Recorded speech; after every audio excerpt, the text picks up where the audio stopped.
You're sick. Chicken noodle soup. I'm sorry. The old texted flu. How are the Blood Bowl gods treating me? They're being alright to my Nurgle team, but they really hate my Orc team. Which is kind of unfortunate. But the Nurgle lads are doing alright. The problem is, the Pestigors are like the only real way that you have to score. For the last few matches I've had like at least one of them injured or knocked out like turn one. So it's just very hard to score touchdowns.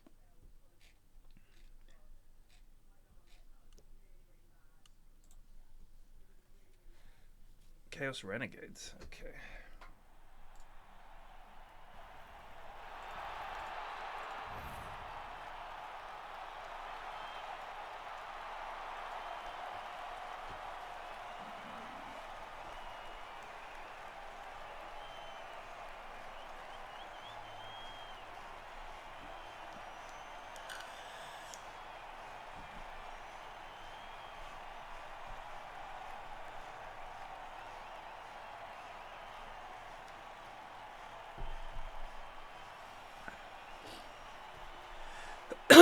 Good morning.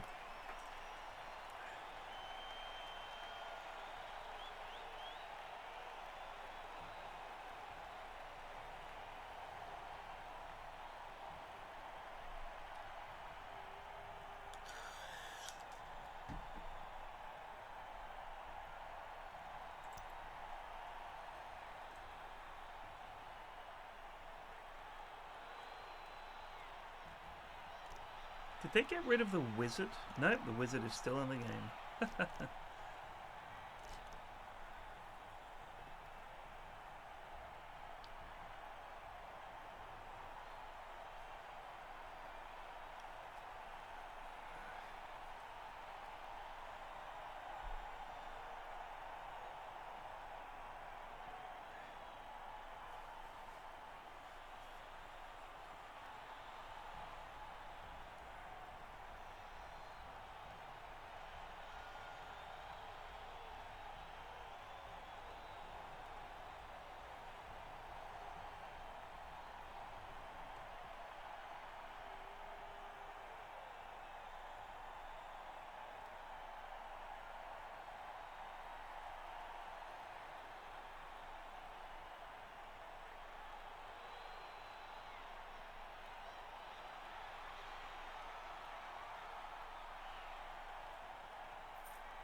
What do we got? Oh god, yeah, he's got 3 big guys. Fucking hell.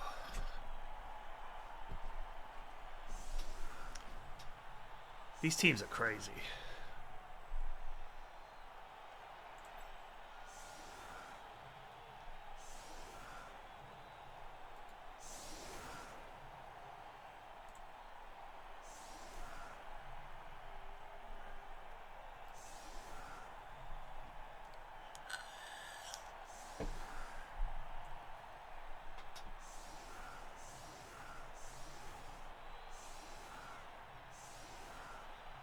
Some big decisions to be made here. Oh boy.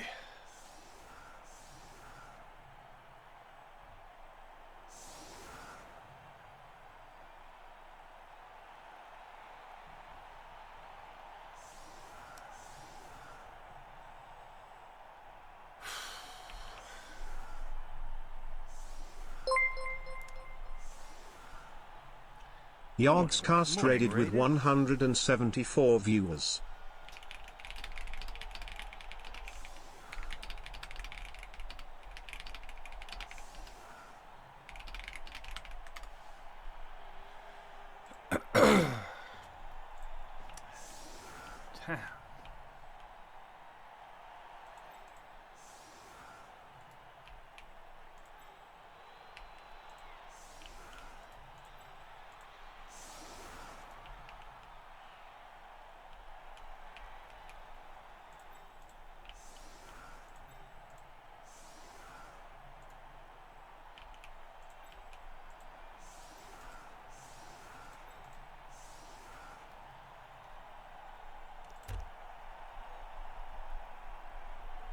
fucking VODers. No, this is not a VOD. How dare you?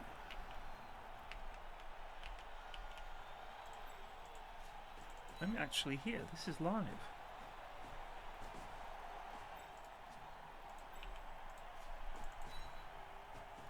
Oh no, they were in the middle of a really hype stream, actually.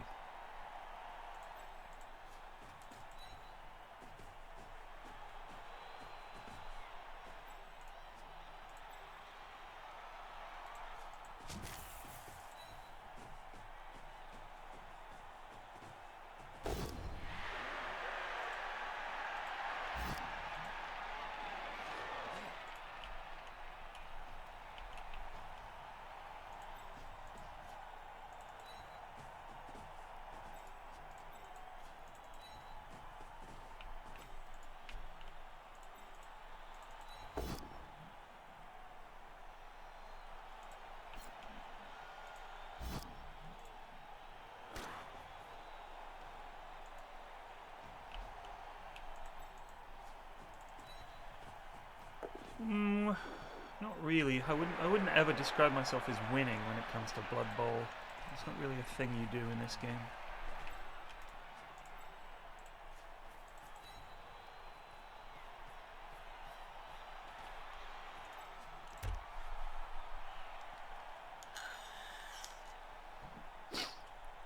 Wow, he bought Fireball. Alright, good to know. He bought the Wizard spell. Fascinating.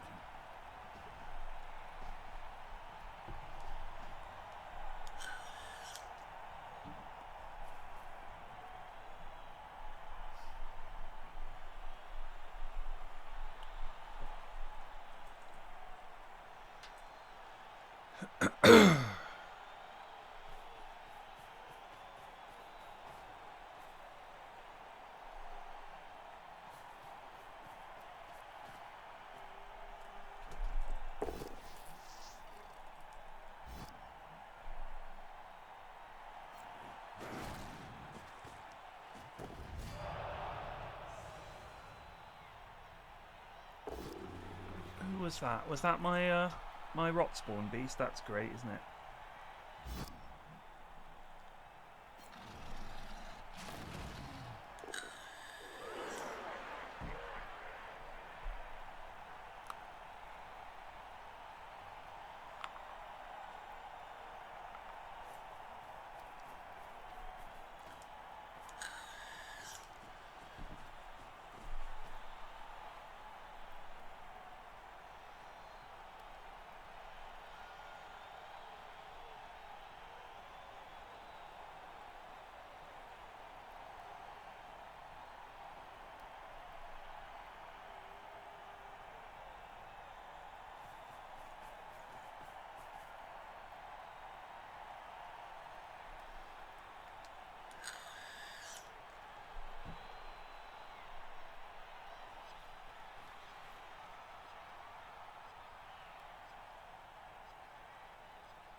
Yes, I don't want to start the playthrough until I get back. I'm going on a little mini holiday, so I'll wait until that's done.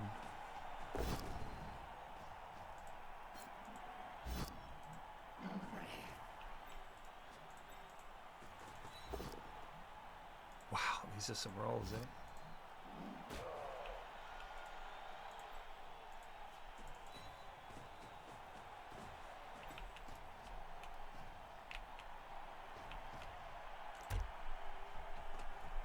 Push and skull, just over and over.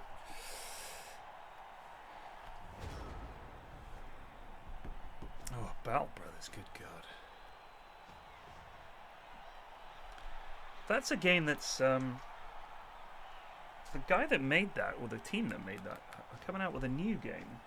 It's like kind of a turn-based shooter with aliens and stuff, I think.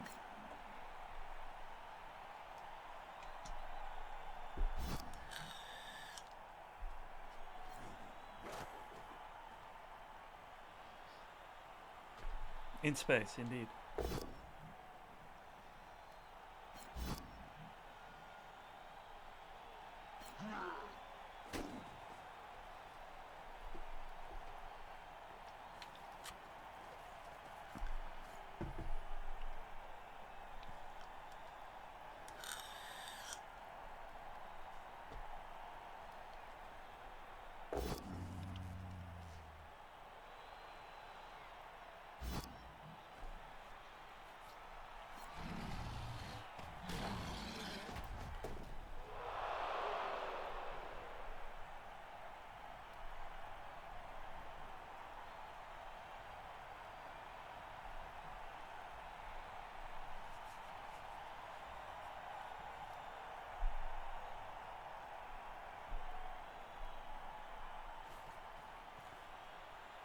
I was kind of tempted to play Cyberpunk 2077.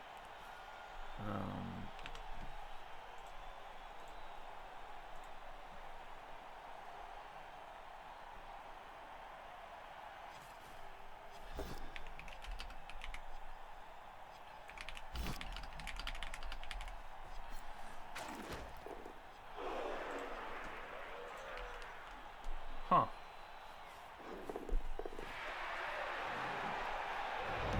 Excuse me, sir, but it's time to goose. Spilsky Nanka just resubbed for 94 months. Morning, Ted. Praying to Nufle for good rolls. Thank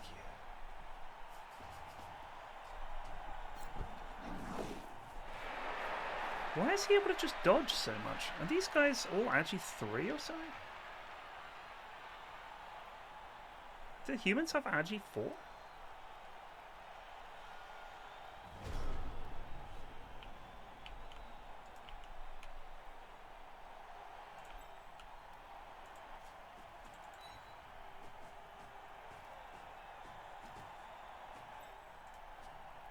He's a human. He's an elf. He's a human. He's a human. They got a Skaven. They have one elf. And it's not this lad.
Do I enjoy doing noob versions of Blood on the Clock Tower? I'm very bad at the game, so I enjoy it a little bit.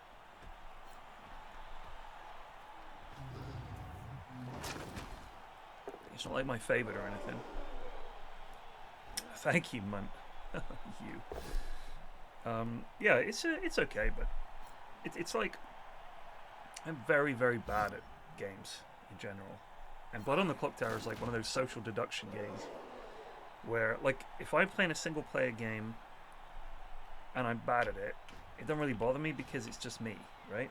But if I'm playing Blood on the Clock Tower and it's obvious that people want to, like, play this game and enjoy it and have fun, and then I just come along and sort of fuck it up, it doesn't feel great.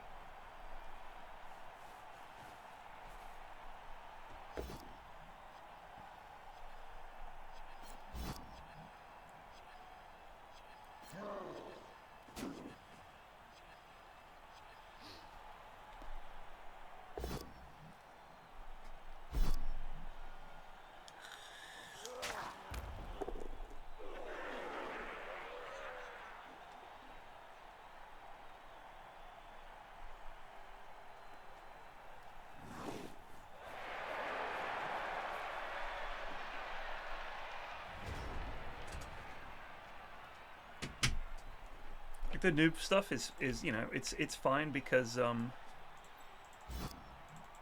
obviously everyone is in the same boat, sort of, in that they're all pretty bad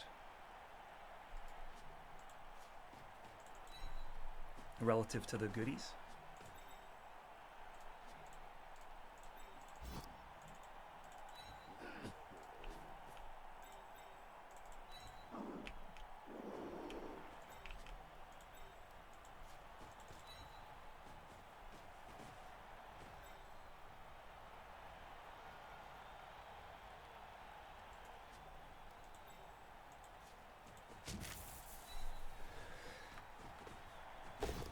But then, I don't know, I feel bad for some of the people that they list as the noobs, because I feel like they're definitely not. They're quite good at games, and they're good at, like, social deduction and stuff like that, whereas I am really not.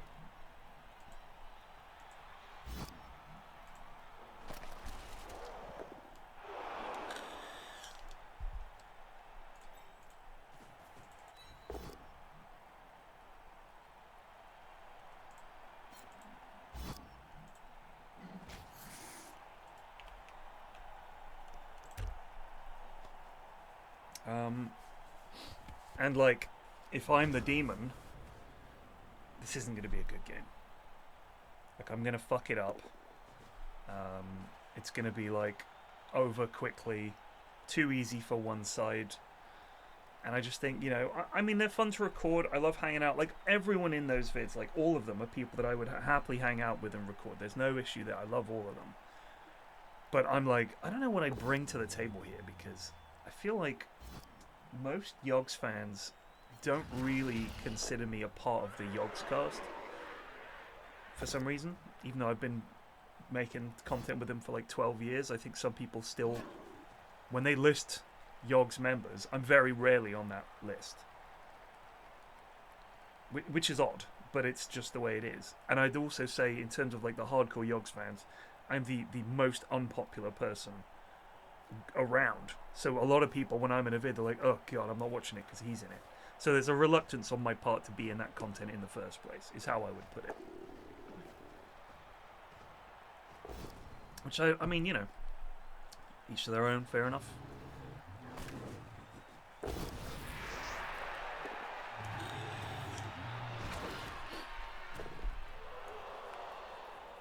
I mean, like I said, I have been involved with them remotely quite a bit. Like the only thing is I don't do like TTT and stuff like that because, first of all, I hate it.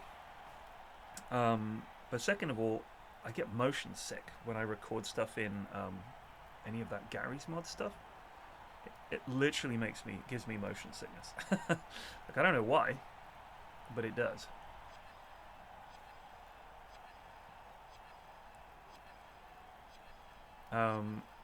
And a lot of the stuff that they record, like, in the office or whatever, obviously I can't be part of that. So yeah, it's just one of those things, I think, where it's just kind of hard for me to be in a lot of the content that I think people consider, like, staples. Now then, I kind of want to get it to this guy.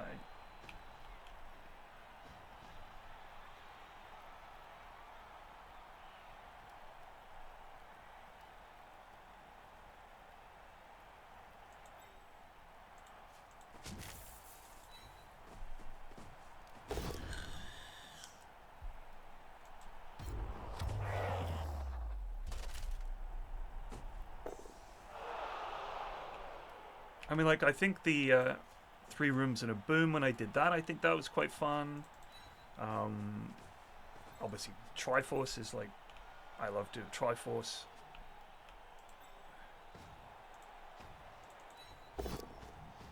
Jingle Jam is, like, my favorite thing to do. I love it.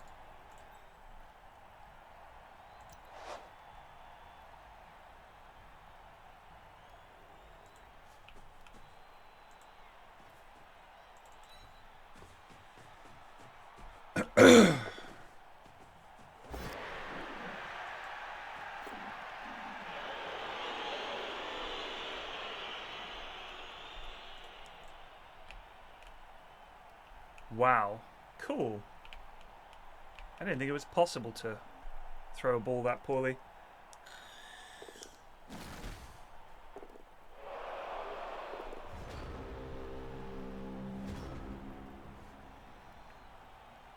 I don't think I've ever had a bit of any kind of lucky coin flip when it comes to throwing the ball with chaos.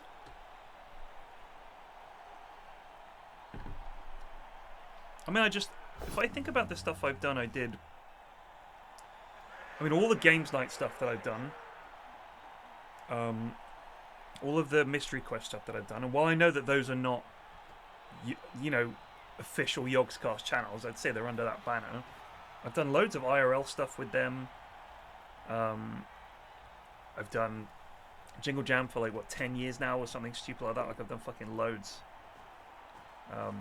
I think I've done a lot with the Yogs over the years. But I think because I'm not in Bristol, and because I don't do the weekly and sort of daily stuff, like, I don't do any Minecraft stuff, maybe people are like, think I'm not really a member, I guess? That's the only way I can think of it. I mean, would you say that Sips is not in the Yogscast? I'd say he's one of the OG members. But he doesn't, like, do a huge amount with them now, and you don't see him at Jingle Jam very often. Like, he's probably best described as the most remote Yogs member. Like, most of what he does is remote, right? And he's occasionally recording, so he certainly used to do more. But I think people definitely, when they think of the Yogscast, they think of Sips immediately.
How do you intend to get onto the Jingle Jam?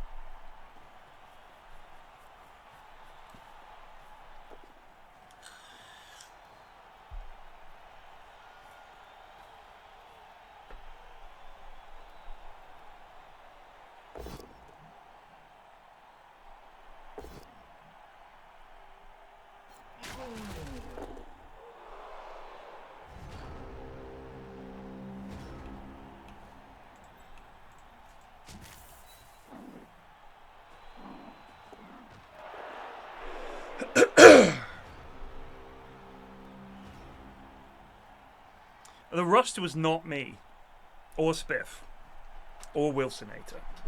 We literally just turned up. Our part consisted of 3 or 4 hours of streaming. That's it. Rust was entirely the lads on my Discord, putting together the whole thing. I mean, I'd say your best bet is to do a Jingle Cats. They seem to let anything through the door there. So yeah, I would do that.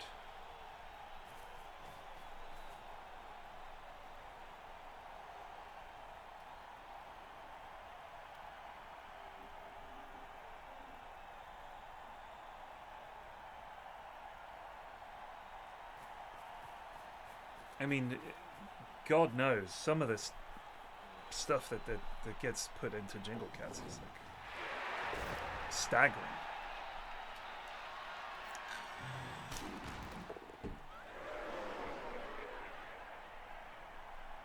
This is an interesting team. I might give these lads a go. 3 big guys is funny.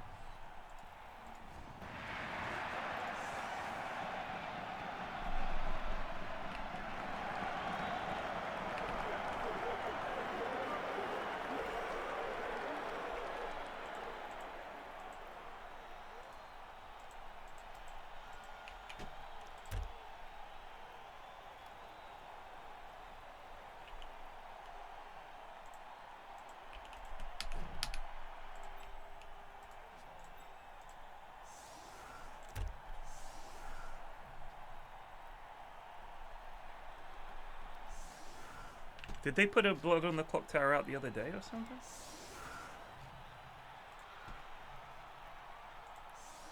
But like the task box stuff that I did, I think that was I really enjoyed that. I think that was some of the best content that we've ever done.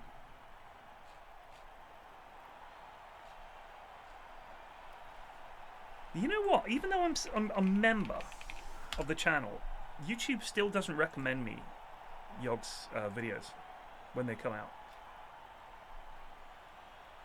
Why?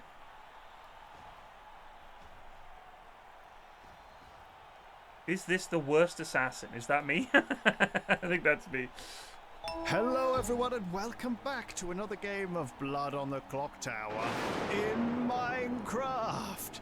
Today, our newer players are still trying to find their feet, but I think we can make things a little bit fun for them regardless. Let's meet the players. I'm Ben, and today I'm going to be the Professor. So once per game, I can nominate a player who's dead, and if they're a townsfolk, I bring them back to life. It's an incredibly powerful role, because not only can I bring someone back to life, but also I can check to see if someone's good or bad. It's amazing. I just have to not tell anyone and not get myself killed before I can use it. It's so strong, in fact, that I wonder if the evil team have an equally strong role to counter it. Hello, Ross. Please come downstairs. Hello. There's Hello. this stupid house. Okay. Hello. There you go. Welcome. How's it going? Welcome to the game. You are the assassin, Dear and God. Pyrian is your demon. No Good way. What? I don't even know what that means. He's my team. Okay. Good evening, Pyrian. Welcome. I am not Tyrion. I am the demon Oho. What can I do for you? Well, welcome. Ross is your minion. Excellent. So you'll have to speak with them and find out what they are so you can coordinate. Yes. And here are the bluffs for you to share. Yes, please. Undertaker, Empath, and Noble. Thank you. You're welcome, Pyrian. And best You of may luck to you leave, mortal. in the game. Goodbye. Good evening, Boba. Hello. Would you like to look into your crystal ball and read someone's fortune? I would. I would like to know the fortune for Irian and Pedguin, please. I can tell you that yes, one of those is either the demon or your red herring. Uh-oh. Wait, Good night. you're Eh? telling me out of the gate she knew? Oh, You. Good evening, Pedguin. Hello. As the knight, you learn some noble information. Well, not noble information, obviously knight information. At night, it's confusing. Neither Harry nor Bryony is the demon. Okay. Thank you very much. God That's almighty. what you got, and that's all you're gonna get from me. Good night, and good luck. Mwah. Good evening, Harry. Hello. How we You are doing? the artist. Yes. I am. Do you like that? Does that feel comfortable? Yeah, honestly, I love this house. This house is... Let's go upstairs. Come up here. Look at this. It's got 2 floors. Look at this. It's amazing. Well, I'm so happy. I'm so glad you're enjoying the spaciousness of the house. This is a good house. Sorry. Would you like to ask your once per game yes or no question? I kind of do, actually. I kind of do want to ask it. Okay, that's good. Sometimes they like to save it for a day, but I realise it's quite powerful, but I kind of want to just get it out of the way because I'm worried I'm just going to die, and I feel like I'd be misusing it to not use it now. Okay, no, fair enough. I want to know, does the person who is the demon have an N in their Minecraft character's name? Their Minecraft character's name. The answer is yes. They have an N in their Minecraft character's name. Correct. Interesting. Okay. That's very good. Thank you very much. You're welcome. Good night. Trotimus, how did you get up there? I don't know. Frost. When else will become a noble farmer? I got an ender eye. Oh yeah, that was in the frame. That was my house in a past life. So, with that information, It's time to goose. he can talk to Boba. Adfire She can 6 say just resubbed for it's one of these 2 76 people, months. Amazing. and then we Blood just Bowl lose. content. Love watching this game. That's pretty rough, eh?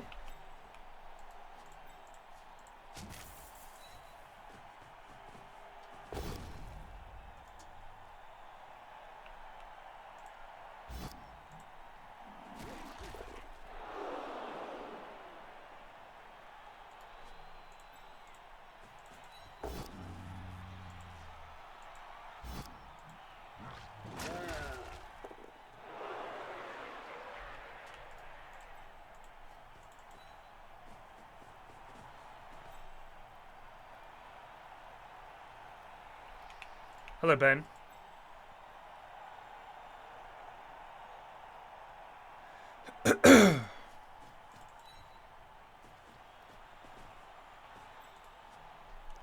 So she does, but so she knew, the fortune teller knew that one of either me and Pegwin, she asked, and one of them is the demon. So immediately knows it's one of us 2. Harry then has this fortune teller role. Pedguin is the knight, so he's like, these 2 people are definitely good, so we should believe Harry. So they could just put that together and be like, well, it could well be Pyrian. And then if I'm not perfect, they could just kill me anyway and be like, well, look, why take a chance? Good God. I don't know, Ben, you've played this a bit more than me. What's the deal with the farmer? What's the point in the farmer?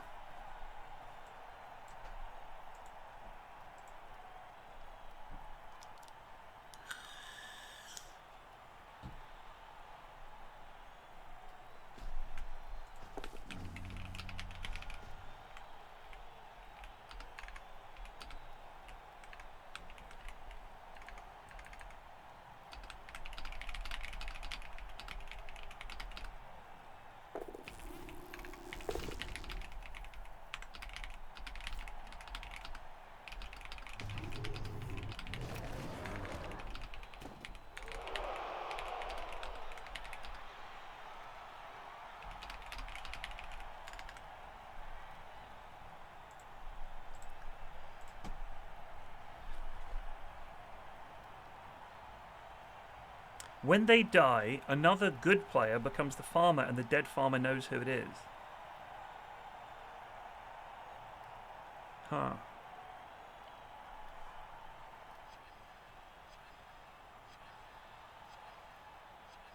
I see.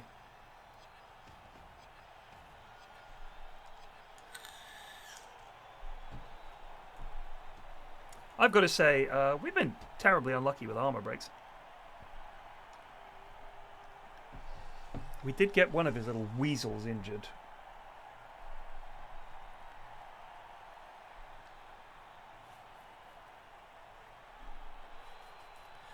Well,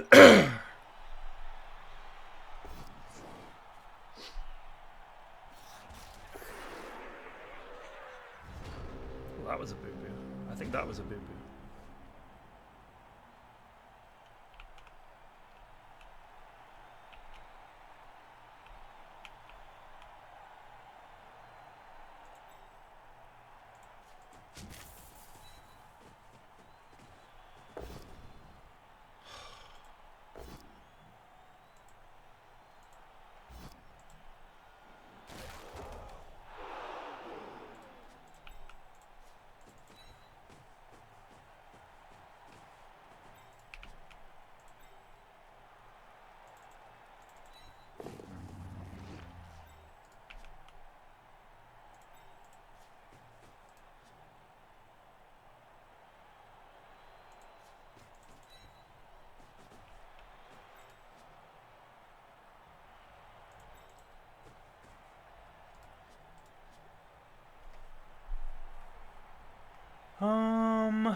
I mean, I think that one of the best things that's in that game is that they tell you, the demon, what are the free roles that you have. Like, what are the roles that are free that no one has that you can safely claim. Otherwise, there's so many roles, and there's such a decent chance that you're going to claim something someone's already got.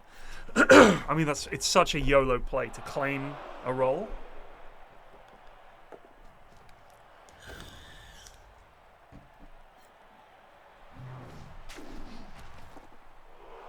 I might make a Chaos, whatever this is, team.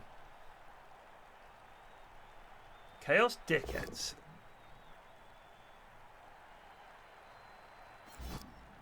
Chaos Pact? Chaos Minions?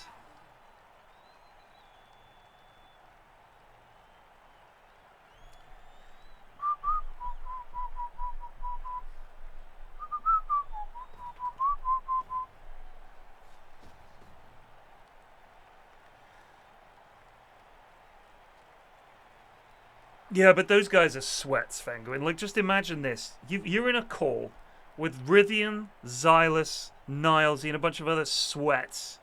Imagine playing Blood on the Clock Tower with those nerds. Ugh. Just mega nerds.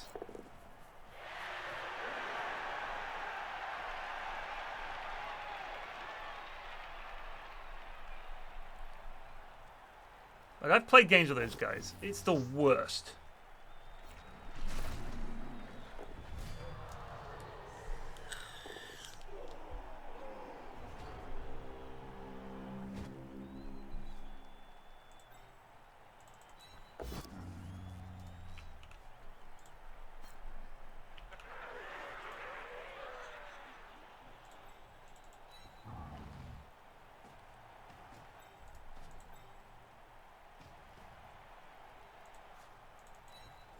And that's said with love.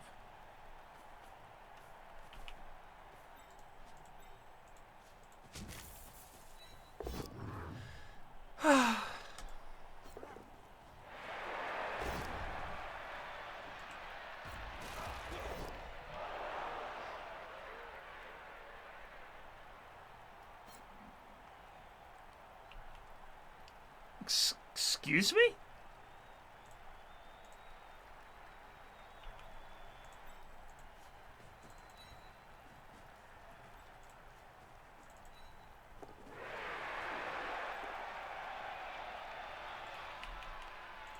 Save hands.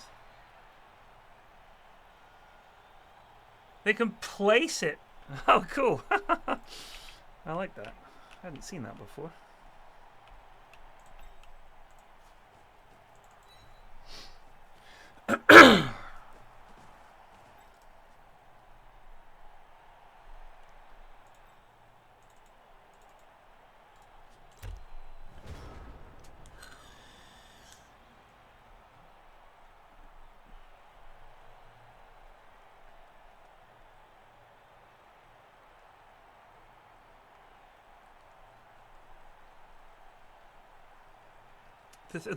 I played a little bit of the classic version of all of this is Mafia, and I played a bit of Mafia at Dota events over the years. It's a terrible game because there's no information, right? Like, you don't have any information at all. All you have to go by is I don't like the way you said that, or you've been quiet. And some people are just quiet people. Some people don't know what they're doing. And some people you've never really hung out with before and don't know. So you're making these judgments based on nothing. There's no puzzle to put together like there is in Blood on the Clock Tower. So yeah, Mafia is a terrible game. I'm amazed that they made it into anything good, in all honesty. Fair play.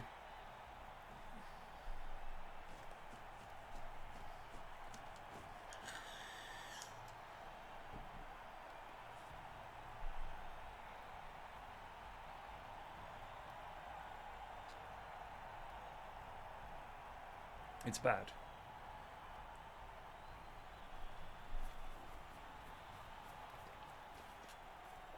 Just starting with some info is good, right? Like, starting with information.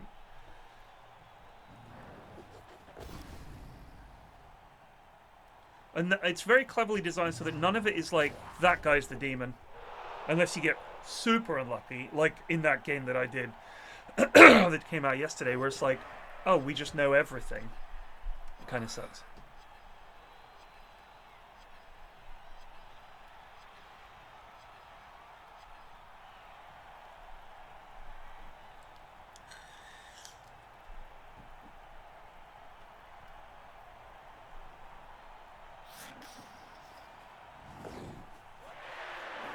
Little rat fuck.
Is it more fun without there being a logical deduction and having it more social? No, it's terrible.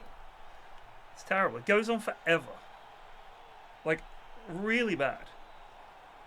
People just get really... Genuinely, I've seen some people get really upset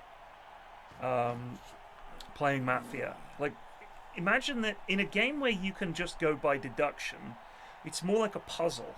And one team is trying to solve the puzzle, and the other team is trying to obfuscate the puzzle. And so dissent. Bless you! So in basic Mafia, bless you, there's no information whatsoever beyond literally how people have said things or just gut. So the problem with that is that you don't really know someone and you're like, I just don't trust this guy. People are like, damn, that's pretty cold. Like, what do you mean you don't trust me? We just met. You know, that's kind of just how it feels. God, I just wish I wish he had one ball carrier on the team. You know what I mean? The Nahaz Crash outfit is my all-time favorite. I cannot find it at the moment.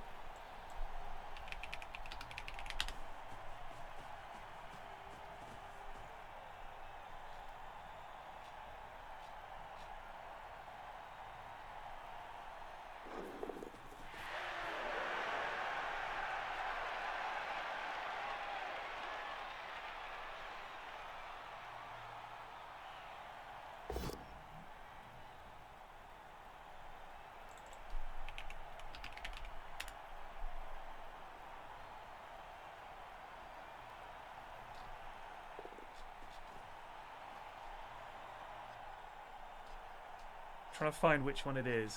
It'll be the one with the most views.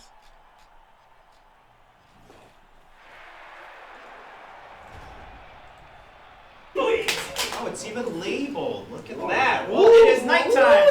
God, look at all the people here. God, it's so funny. I know them all. And then there are some that I've never seen again.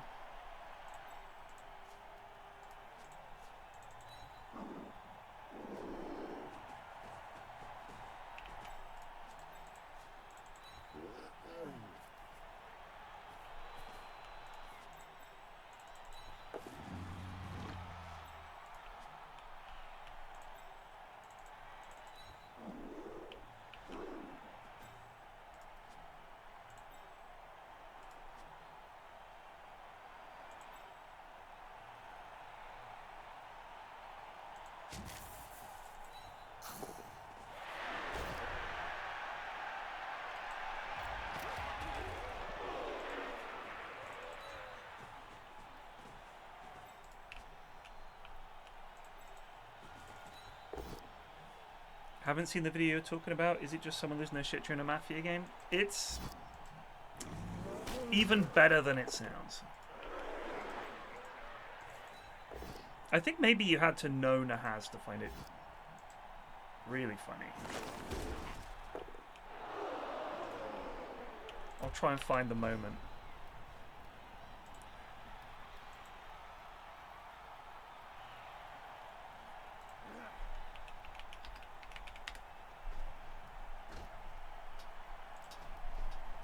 So you want to see the filthy, backstabbing, hidden world of Dota Mafia? 15 beers. Shane was there.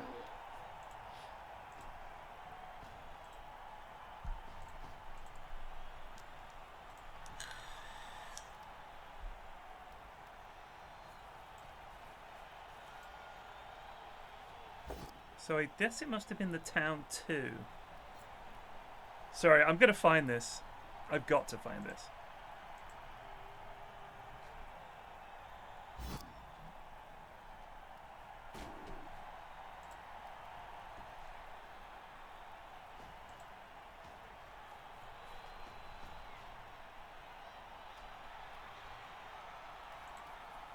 Oh, there are some problematic people in these vids.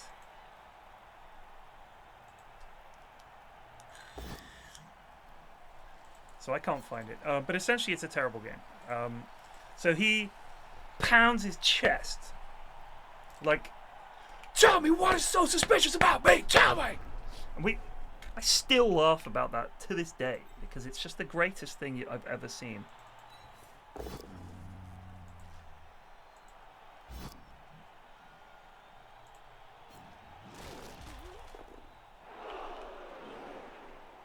Yes, Nahaz. See, everybody knows.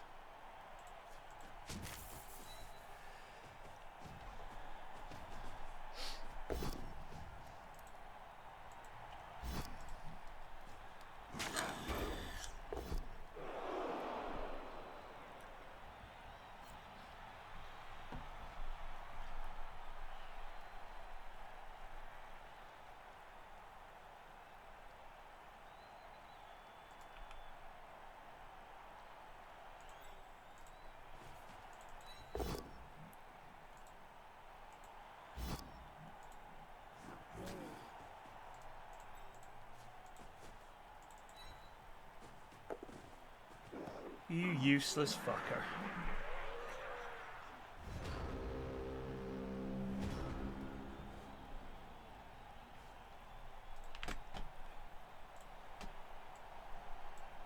Well, I mean, it's not me. I'm fucking town, so.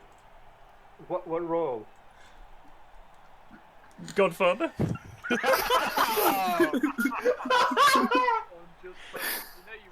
I just happen to live in this town. He's the godfather for another town. Come on, guys. Don't call me a fucking idiot. That's nice.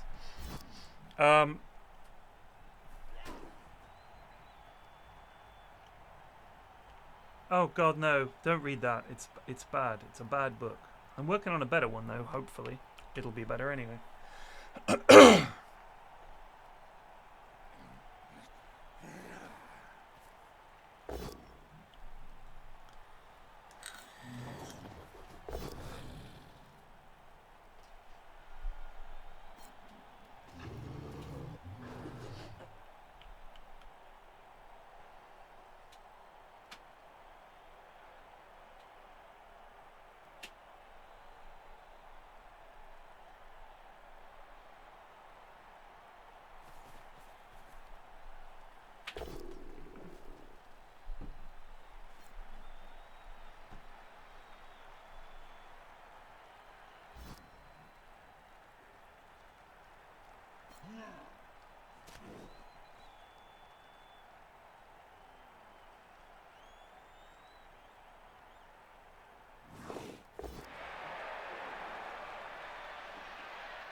Okay.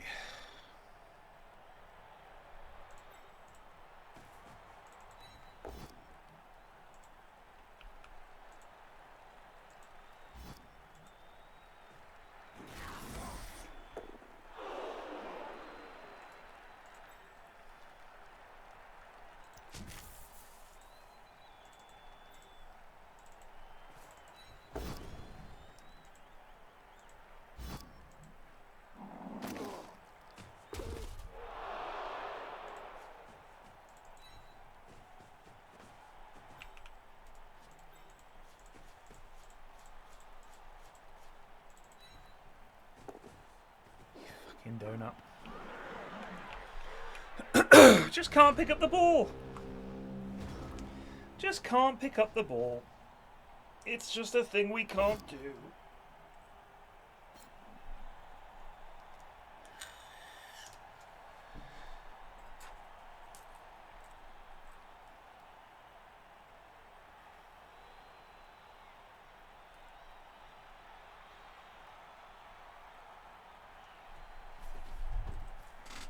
Just can't pick up the ball. It's impossible. Need to give one of these lads pick up ball.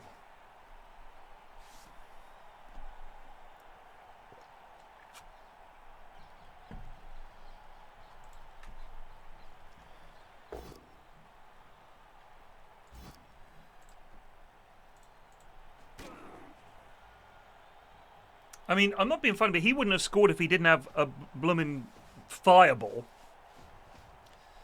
But this does feel like a fun team. Are you running away, pussy?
Punched.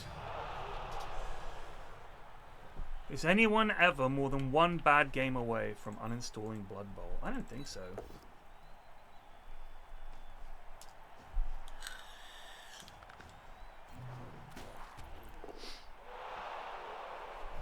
I love the idea that Erotta was like, I could take this over.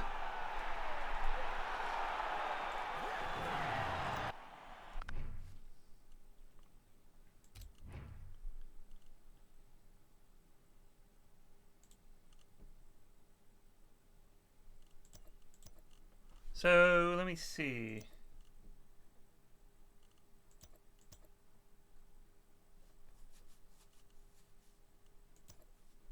A mutation might be fun. Big hand. No. Extra arms. +1 on pickup and catch tests. Or when trying to interfere with a pass. +1 on agi test during dodge. Player can reroll each failed catch. And you can't strip ball because he literally eats it. Very long legs. Prehensile tail.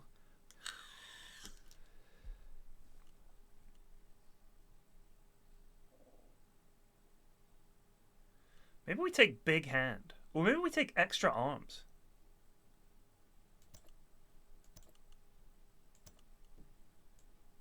Please tell me that he has extra arms.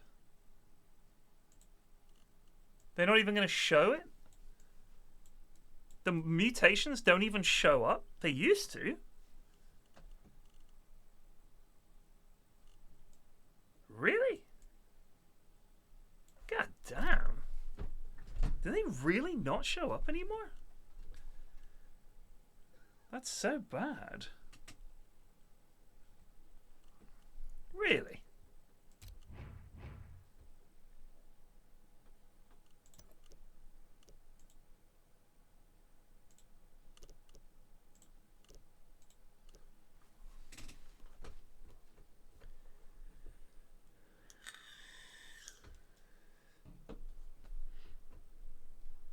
So in Blood Bowl 3, the mutations don't show. That was the whole fun of the mutations, was that you saw all these crazy lads with like multiple arms and a huge head and stuff. Like, they got rid of that? Why? Oh, wait, I know the answer. Because they're dog shit.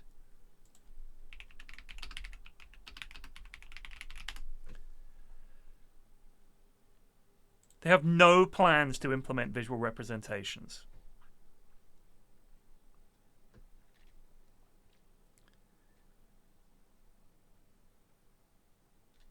Oh, yeah, they want to get the microtransactions. No. There's no work creating our assets. This game has been out for several years now, Rami. They definitely could have done it. I think they were just like, you know what? Don't do it, and then we can charge people for a mutations pack down the line. God, this company sucks, and this game sucks. Then why are you playing it, Pirion? Huh? Why are you playing it if it is such a bad game? Why are you playing it? To berate it. Literally to berate it. I play this game to point out how it could be a good game, and perhaps to raise awareness that this is not a good game.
Cheap one.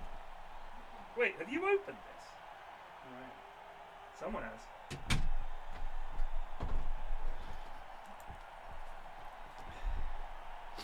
What are we up against? Oh my goodness.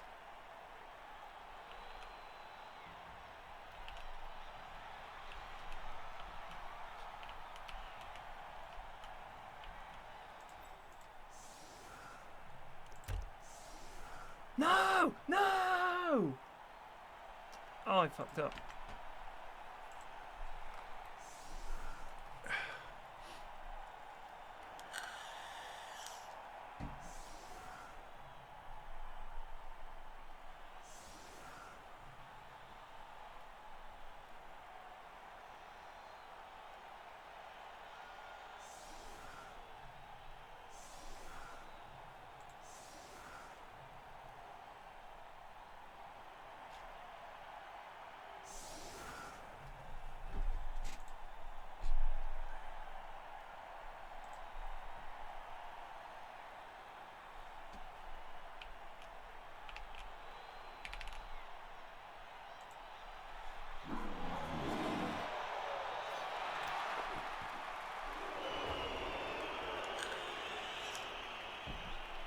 Man, these things are cool.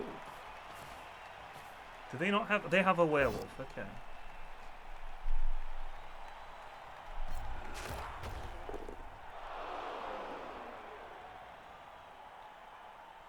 We're not talking about that anymore, Elliot, thank you.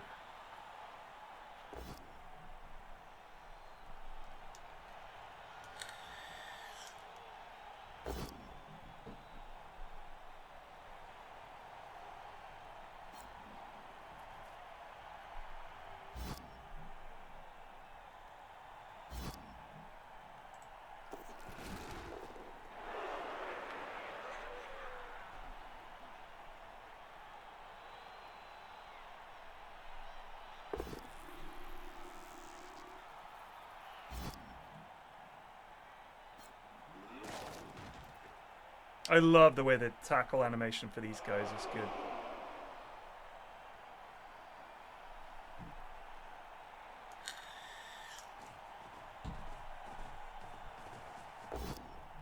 Oh my.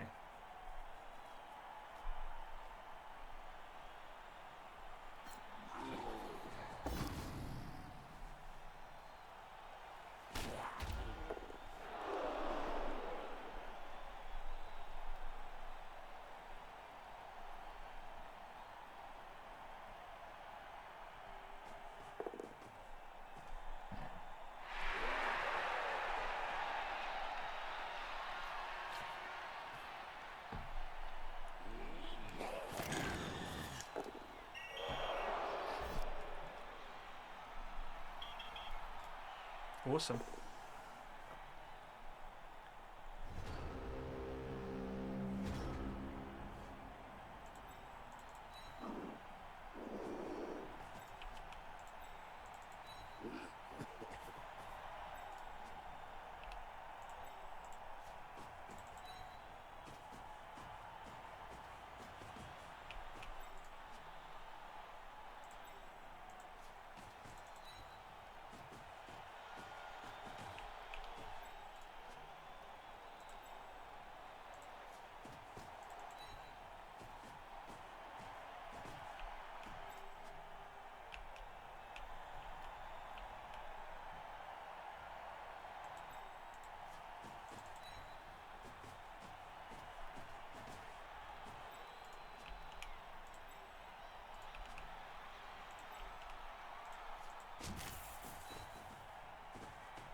These things look really cool. They're scary. But you could just like, just imagine they're trying to come through a door. These are going to get caught on the door a lot. Movement animation.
Where's the werewolf?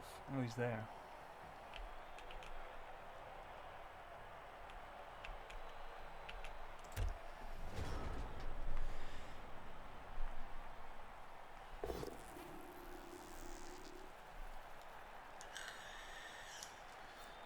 Aren't they called like necromantic horrors or something like that?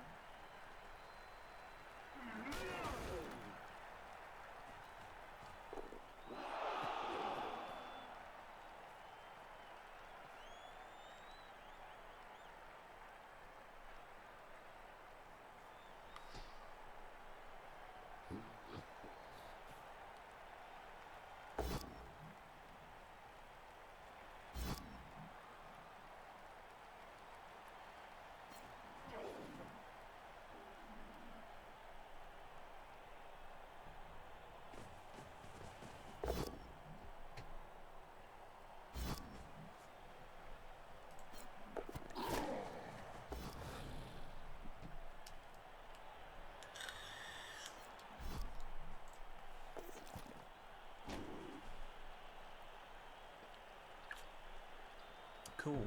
He's put his werewolf next to my rot spawn.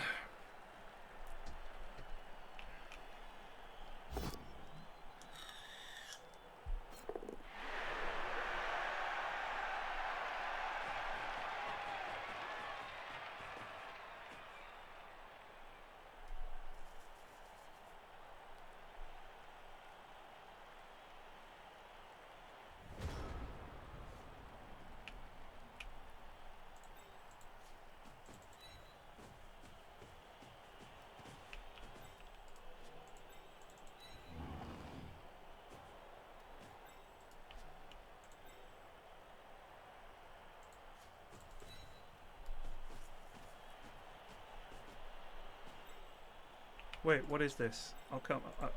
Don't have fun in chat with while I can't pay attention, please. Give me a sec. It's a, don't do that. It's against the rules.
Girl I'm dating wants me to cook British food for her. Got any recommendations for hardest hitting main meal side dessert combo?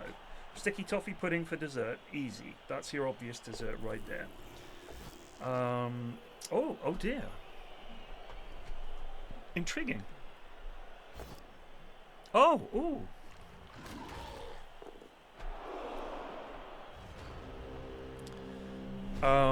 In terms of main, you cannot go wrong with a roast dinner. That's it. Let's do a roast dinner. That's the best of British. Roast. I would choose roast chicken myself. Roast chicken, roast potatoes. I like to do my carrots, honey glazed carrots in the oven, like roasted carrots. Yorkshire puds, a nice gravy, cauliflower cheese if you fancy that. There's your roast. As far as I'm concerned, that's game, set, and match.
Wow, a double KO.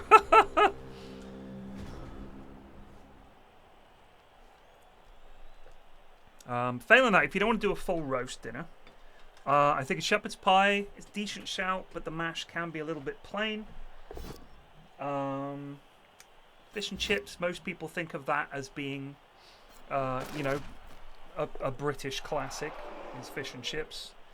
But it can be hard to get right if you don't have a deep fat fryer.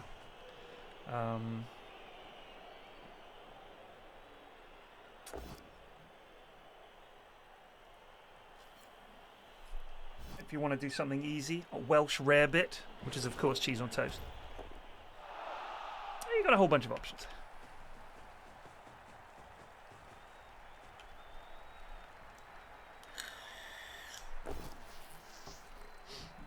Wow.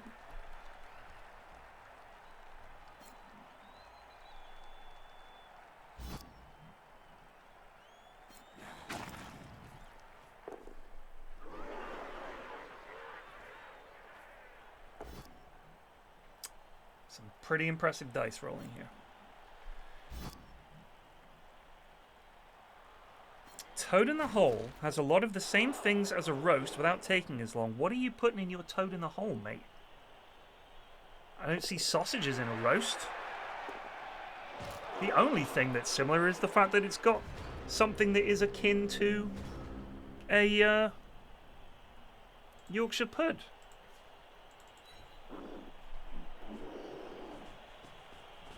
Beef Wellington. I do love a beef Wellington.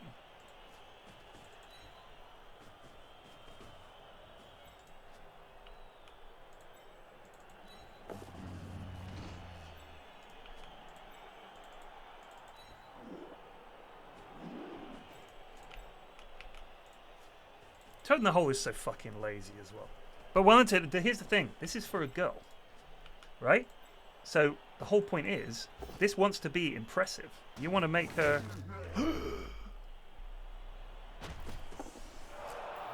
He's alright. You want to make her feel, like, special.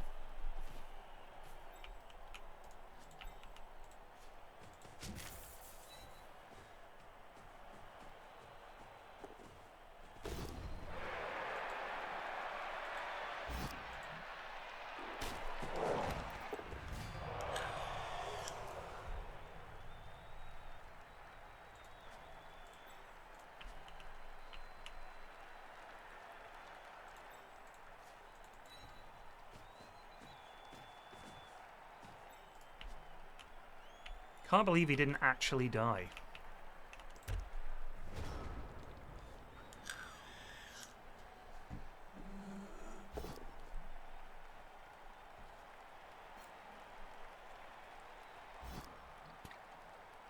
Yes, of course you have Yorkshires with Christmas pud. Why wouldn't you? Why would you not deny yourself that? If I don't do Yorkshires, my youngest is fucking livid. And I'll be honest with you. I'll be perfectly honest with you. You can make your own, no problem. But the ones you buy, those like Aunt Bessie's Yorkshires that you can get frozen, you just pop them in the oven, give them 4 minutes, they're perfectly acceptable. They're fine. I mean, all it is a vessel for gravy anyway. It's really, it's not anything snazzier than that. Let's not dress them up as some big fancy thing.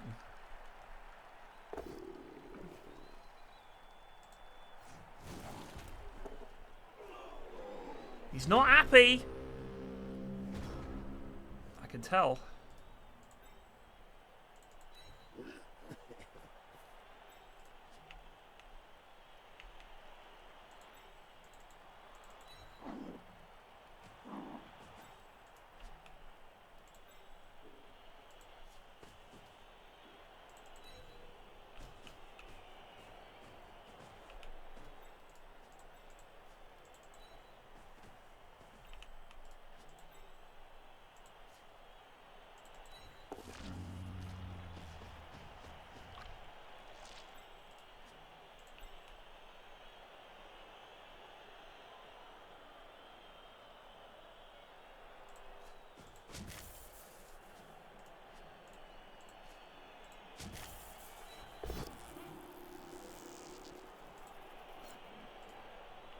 Oh, that's annoying.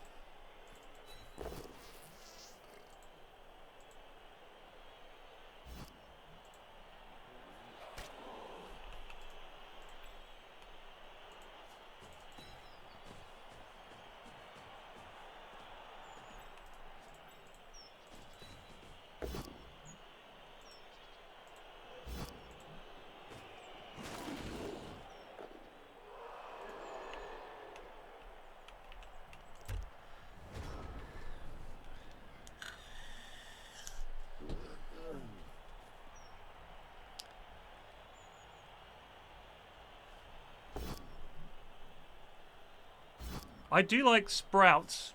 You know, the best way that I do broccoli now is I stir fry the broccoli. And the thing is, with some meals it doesn't go. But if you're having it, like if you're having a midweek standard, like, for example, chicken Kievs. Chicken Kievs and chips. It's like, it's a Thursday, you're tired, you need to bosh something in the oven for half an hour and have it ready. Chicken Kievs, chips, broccoli. And I'll stir fry the broccoli, kids love it. They love it.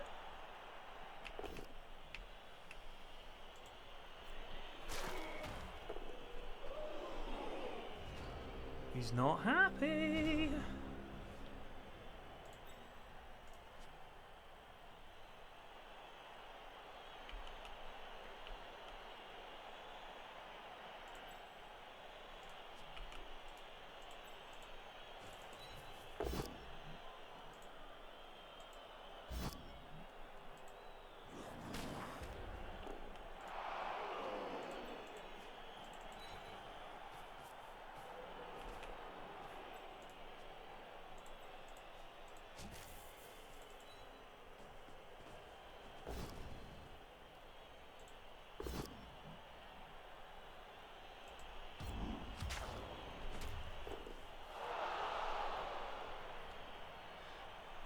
No, you've misread the situation.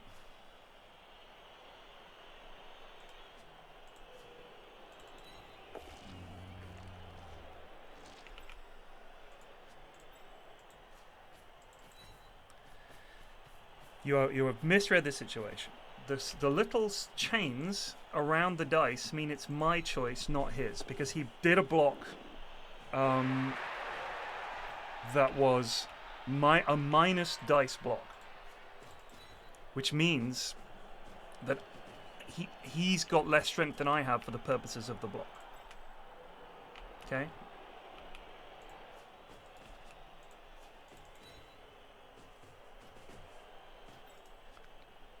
Yay! He just gave up. Huzzah!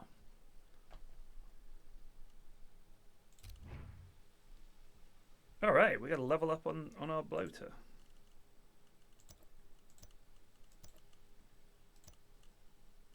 Cool.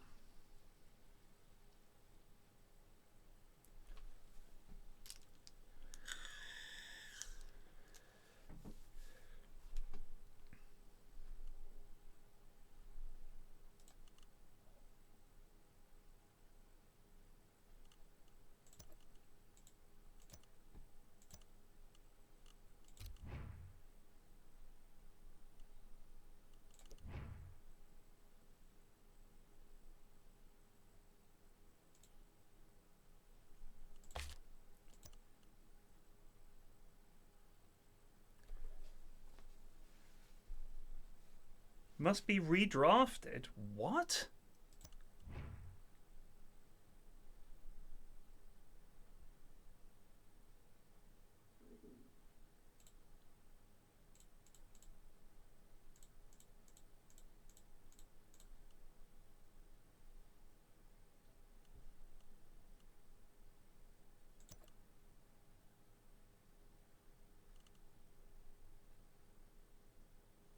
Sorry, what? What is this redraft shit?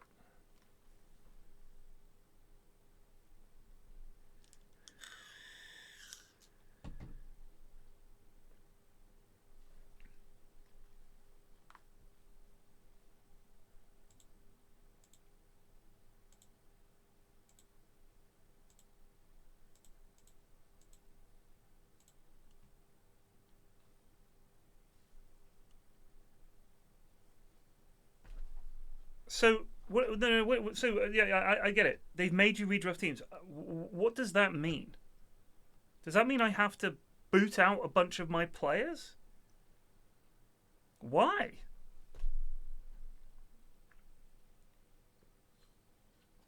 But to what value am I allowed to take them?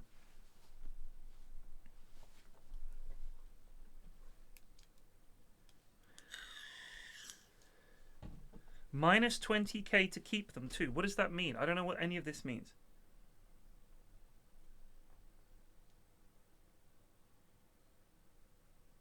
Do I get to keep my rerolls? I mean, I'm happy to lose the rotters. They're whatever, but...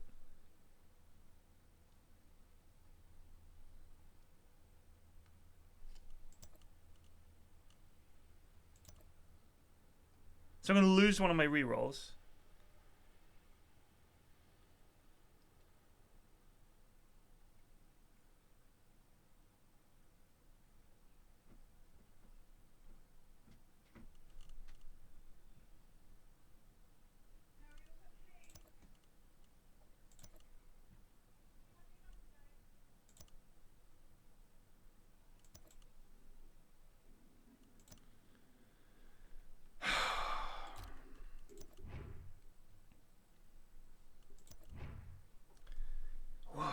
Why would you put this in? Why would you put this in? I don't understand. Why would you put this in the game? Oh my god. So there's really no point in leveling up your lads anymore because you're just going to have to sack them anyway.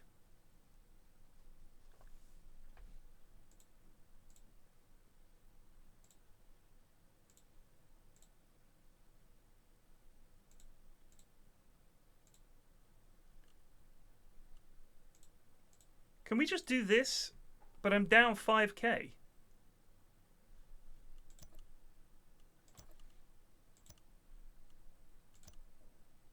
I love this error _ apply redraft. Not enough treasure. Love that.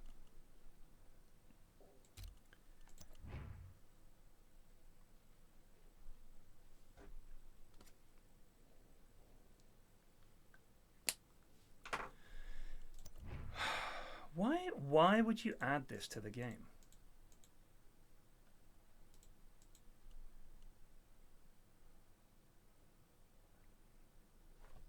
Whatever. Fuck me.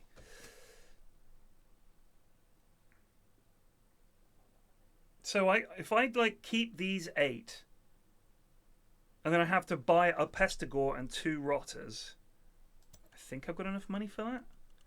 1, 2, 3, and 1. We can't afford a reroll.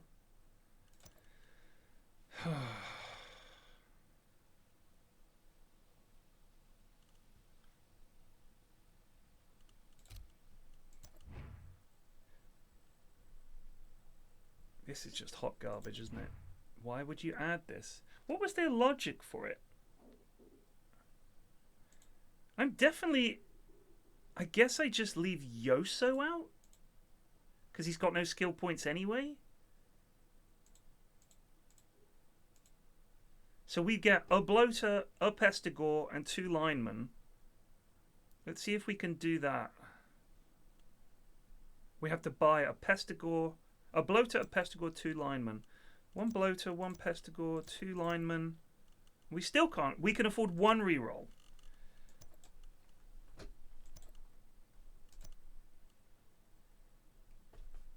Yeah, I know. I don't give a shit. Fuck you. Why would you have that in the game?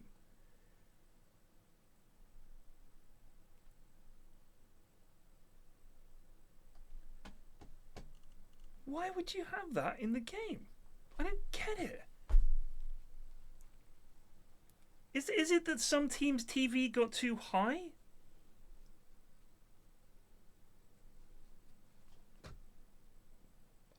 God, I fucking hate this company so much. They are so shit. Oh, this is... I'm gonna make some lunch and have a fucking good think, because it might be RQ time. These guys are just incompetent boobs. Pardon my language.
So here's why I think they've done it. I had to think while I was making me lunch.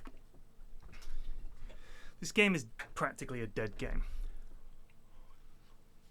If we look at Steam player numbers, a few hundred, right?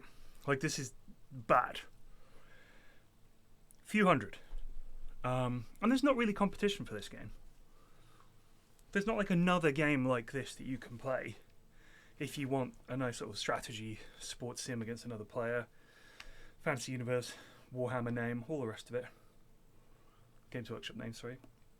So you're kind of stuck. If you want to play something like this, this is it. This is your option. And the player numbers on a live game like this are appalling. So I think they realized that if you have a tiny player base and people are leveling up and leveling up, people are never going to get a game. That's bad.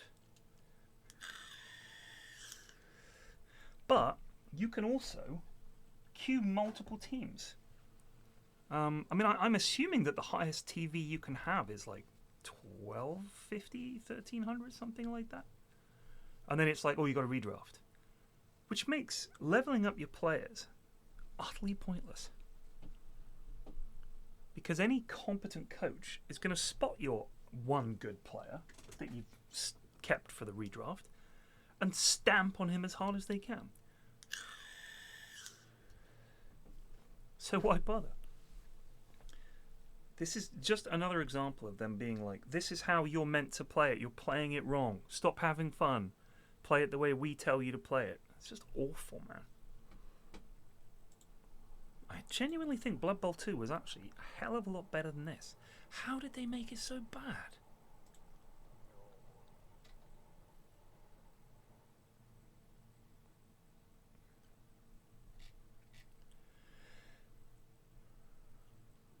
Ooh. Let's watch... Salt and pepper chicken. Chicken breast. Slice off the side, and we're going to slice it into cubes. I don't want the for the big piece, you're going to take off the top, and we're going to adjust the chicken. So we're going to slice it down into 3 rows, and then we're going to slice it into cubes. Same again, slice off the side, trim off the top, and cube the chicken accordingly. And there you have it. So what we're going to do now is we're going to marinate the chicken. In a bowl, you're going to add some salt, about half a teaspoon, a little bit of MSG, less than half a teaspoon, some white pepper, sesame oil.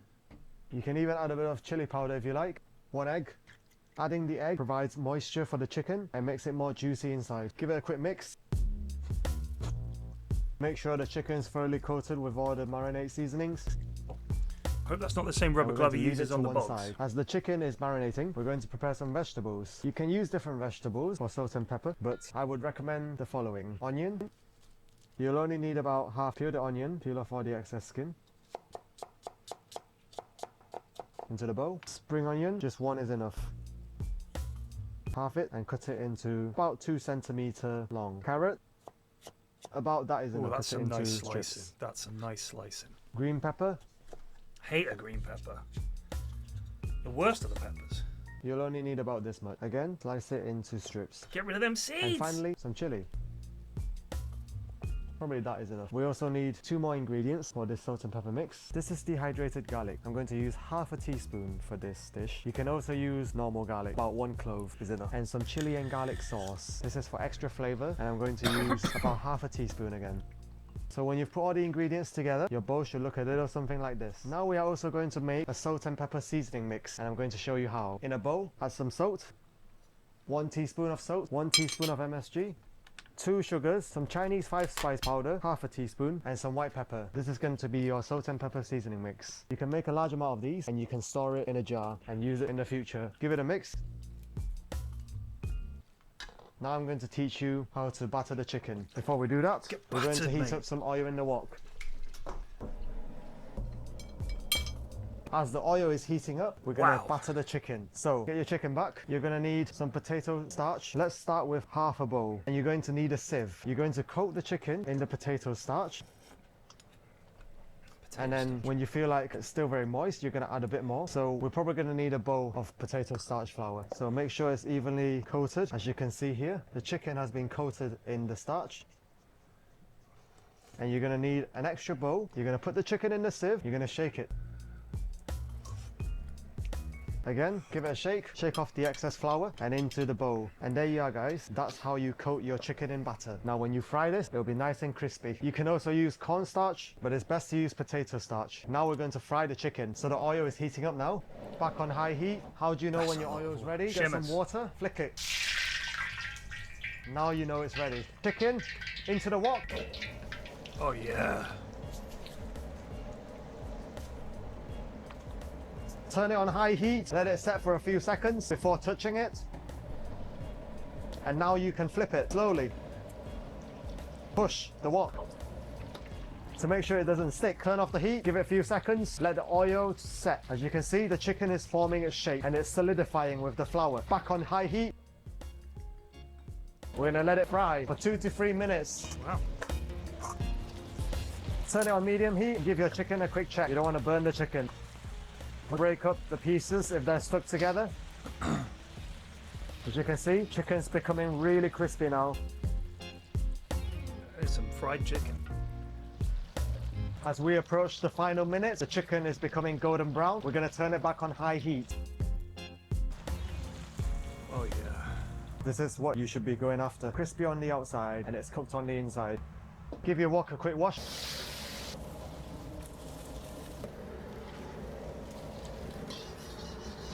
Heat it up again. Oil, vegetables, quick fry. Chicken back in. Toss. Off the heat. Now you're going to add the seasoning. 1. Flip it. And again, 2. And that's all you need. Any extras, you save it. Toss it a few times. Now if you like, you can ask. Why has he not worn gloves to coat the raw chicken but did touch it before? So it's so that the marinade doesn't just stick to you, right? Like he's getting in there so that more of the marinade just goes with the chicken and not on him. Yeah, exactly. It does look gorgeous. Some Shaoxing cooking wine at the end. Around the side. This will give it more fragrance. And now we're ready to serve. Give me that right now. Right, we're going to have salt and pepper chicken next week. If you like. It looks amazing. What else have you got for me, Stanley Chong?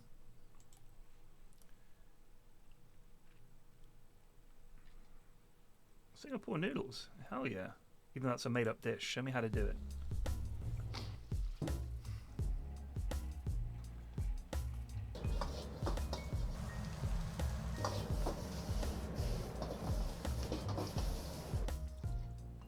Oh yeah. This is how you make Singapore rice vermicelli. One of my favorites. Oh, it's so good. Hey guys, what's up? Today I'm going to show you how to make Singapore rice vermicelli. Sing Zhao Cao Mai. This is quite a popular dish that we sell in the restaurant, and I'm going to take you through step by step how to make this dish. So without any further ado, let's go. So this is the main rice vermicelli that we use at the restaurant. You can buy these from Asian supermarkets. As you can see, there's quite a lot. We're only going to use about half. They're quite fiddly, so just break it gently. So how do you cook this rice noodles? You need 2 bowls of cold water and then boiling water to cover the rice noodles. Give it about 2 to 3 minutes. Let the rice noodles soften up, absorb the water. How do you test the temperature? Not boiling, but it's not lukewarm. So it needs to cook the noodles. So give that about 2 minutes. Give it a flip halfway through. Open up the rice noodles. Alright guys, so it's been a few minutes and it's ready to be drained out. Loosen up the noodles. Cover it up with a piece of cloth for about 10 minutes. Covering up the noodles with cloth makes it nice and dry for stir frying, and it also helps the rice noodles soften up even more and create a nice texture. So now that the noodles are drying, we're going to prep our ingredients. So for this recipe, you're going to need some bean sprouts, some sliced onions, some spring onions, some carrots, some green and red peppers, some chilies if you like, chili and garlic sauce, just half a teaspoon, not too much because it's a bit salty. And this is what your vegetables will look like. For the meat, we've got a prawn, some fish cakes and char siu. Char siu is optional, and some cooked sliced chicken and 1 egg. I'm going to slice the char siu and fish cakes to strips for visual appearance, and also the chicken so it's easier to eat. Now let's check on the noodles. Bean sprouts are shit. Oh, they're just bad. So they're very nice and soft now and very loose. They don't do anything. I'll also like to point out some additional condiments you will need. This is curry powder, essential for this dish, some sesame oil and some light soy sauce. Alright guys, now we have our ingredients. We are ready to start cooking. Walk on. First of all, we need to fry our ingredients. Oil. Wow. Prawn. In he goes. And the rest. Strain. In the same wok, egg. Ooh, love that. Love an A egg. bit more oil, vegetables. Fry. Make sure your wok gets quite nice and hot. Noodles. Oil. Let the wok heat up. See the smoke? This is what you want. This is the wok hay. Break the noodles up. Now I'm going to add a little bit of dark soy, just for some color.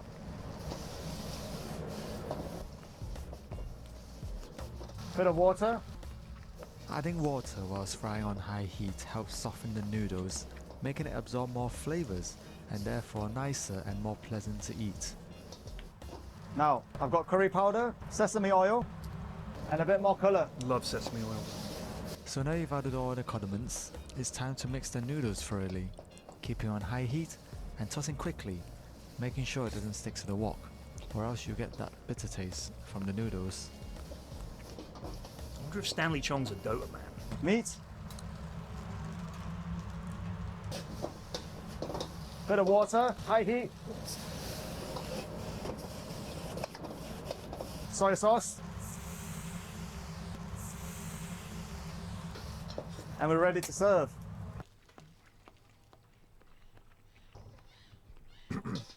Add some sesame seeds on top if you like. One prawn. That poor lad.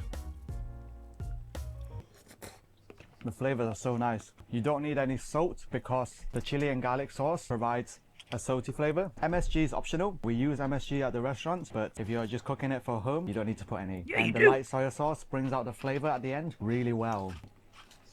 This dish will also go very well with some chili sauce or some chili oil. Egg is strongly recommended because otherwise your wok will stick when the noodles go in. So there you are, guys. DW food. Did you know that?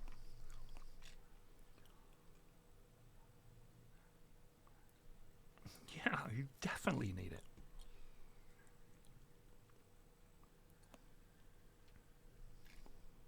Cold soup, hot debate.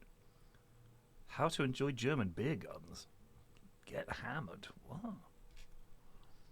This is wank, man. No offense, mate.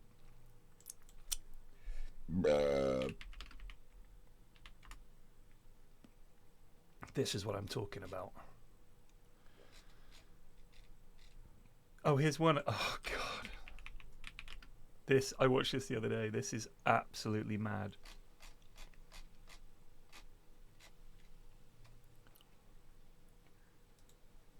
Now, what we do now is something very simple. We take the butter, and lots of it. If you're going to use butter, then use it. Don't Look play with it. how It's much not a butter toy. he's putting in. It's to make everything taste more delicious. Some people may say using that amount of butter is a crime. But let's be brutally honest. Crime isn't vulgar. Vulgarity is a crime. As the great Oscar Wilde said. So there we are. Give them a little shake and let's bring them back to the boil. What? So we left about 5% of water in the pan, and then we added lots and lots of butter. Bring it back to the boil. That's why I said cook them 98%. 98%. As you can see, they're now boiling. They're drowning in butter. And I can't imagine a better way of dying than being drowned in butter. So what we do now, we take our blanket of cling film and allow them to become intoxicated. Allow it to all be drawn in and sucked in. And that's called boiled potatoes with butter. Now. He is just such a penis. He's like such a penis.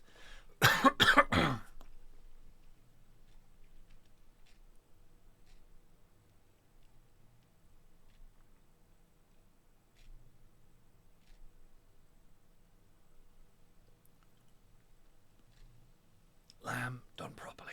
I just love the little asides. When it comes to cooking certain joints, sometimes you have to start with a cold pan. So let me give you a little insight to what I'm saying. Cold pan on the stove, rump of lamb with a coating of fat. One of my favourite joints. It's a joint for 1 or 2, depending on the size of the rump. Season it and place it fat down into a pan. I love lamb. And then place it on the stove. You may ask why. To bring the heat into the fat slowly. As the heat enters, the fat renders. Once the fat's rendered, it can start to caramelize. And that's what you want. Had I thrown that lamb into a hot pan, what would have happened? It would have caramelized without rendering. And there's nothing worse than fat that's uncooked. As you see, just bring it in very slowly. As you can see now, just gently, you can see it slowly rendering. There's no rush. Look at the caramelization already. Look how much fat has been released. I mean, he's right, It's but why worth does he need to investing the deliver it time. The in result such a weird way? is sensational. And then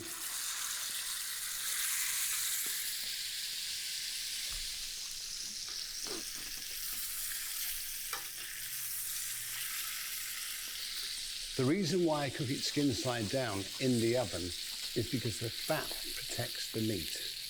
And then what happens is that further caramelization happens. It's a very beautiful way of cooking lamb. All we have to do now is caramelize it further. In the oven, 10, 12, 15 minutes, depending on the size of the rump.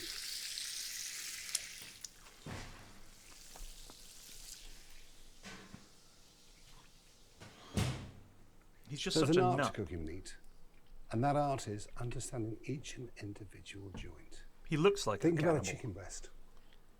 We cook does it this. perfectly, but the fat's not cooked. Why? Because they threw that chicken breast into a hot pan. The chicken was cooked before the skin could cook. So what you should do is lay your chicken breast down into a cold pan and bring the heat in and render the chicken fat. Seal it, back onto the fat, back in the oven.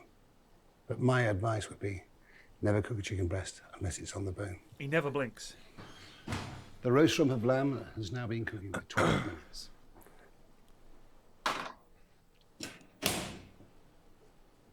Smush, smushy, smush.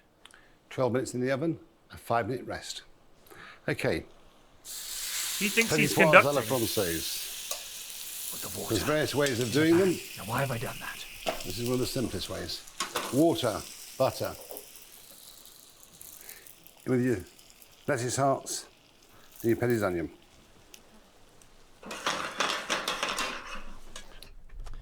Ugh. Trying to eat my lunch here. You're doing it. How about I bring it in? Is he actually here or is he rang the doorbell? Why are you doing this?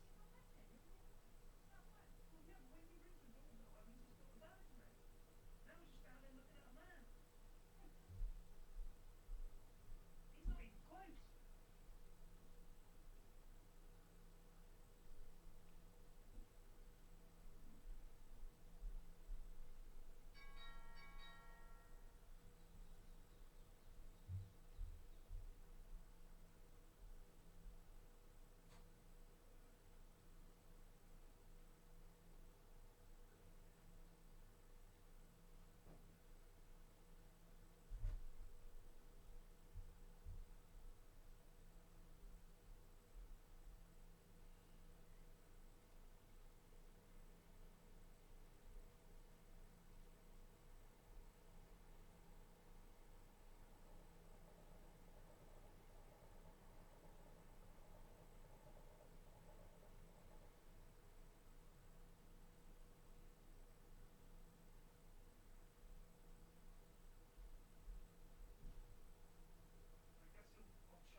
Stanley Chong, yeah.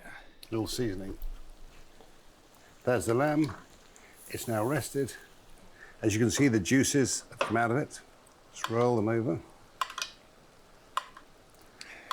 There's no need to make a sauce when you've got natural juices. Nature creates something that we can't make. Right. As you can see, the butter and the water starts to emulsify. Now add the peas. Work the butter through. I mean, he's a wonderful chef, but why does he need to So- say things like, nature does something that we could never do?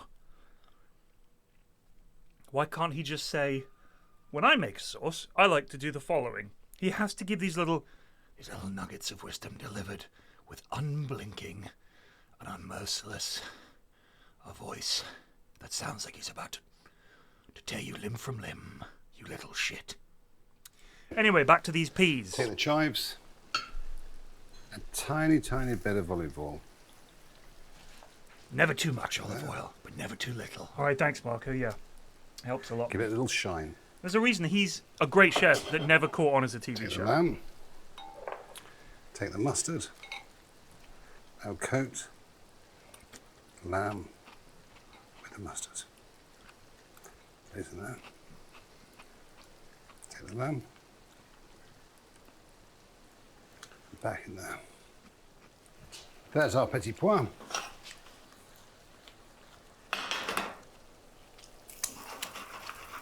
Oh yeah, he just shoves his fingers in everything. Take our petit pois.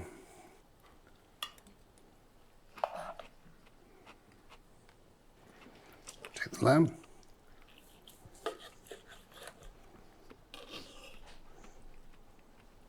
the lamb again. He did, but it was about his restaurant. It wasn't him as like a TV chef. Just a little flavour of the meats. There's nothing more beautiful than milk-fed lamb. And just serve with the natural juices. No need to make a sauce. A bit of olive oil on the meat. Apparently there is a need for olive oil. A tiny bit of herb. And there we have it. Lamb Dijonnaise. With fresh peas à la française and the natural roasting juices. No need to make a sauce. Lamb, juice, peas. Delicious.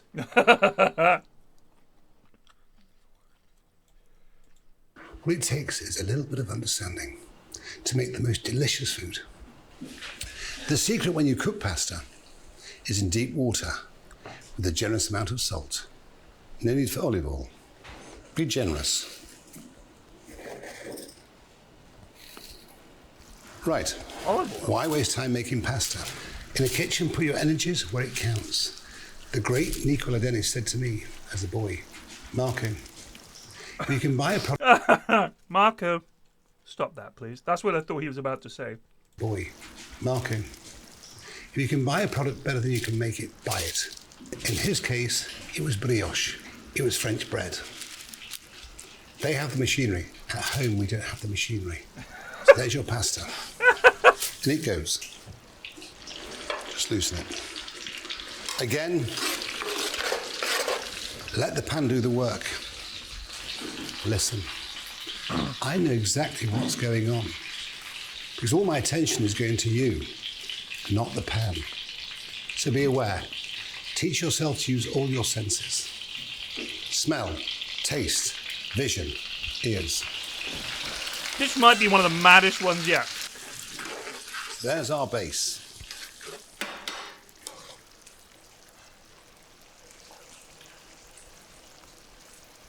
See, that's perfect for me, because I like my pasta very al dente. Right, so let's drain the pasta. Let's pour.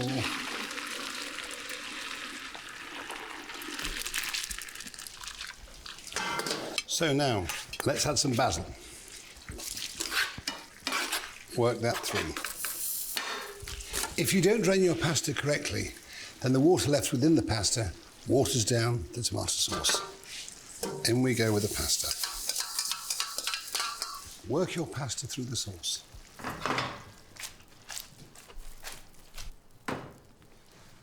Right.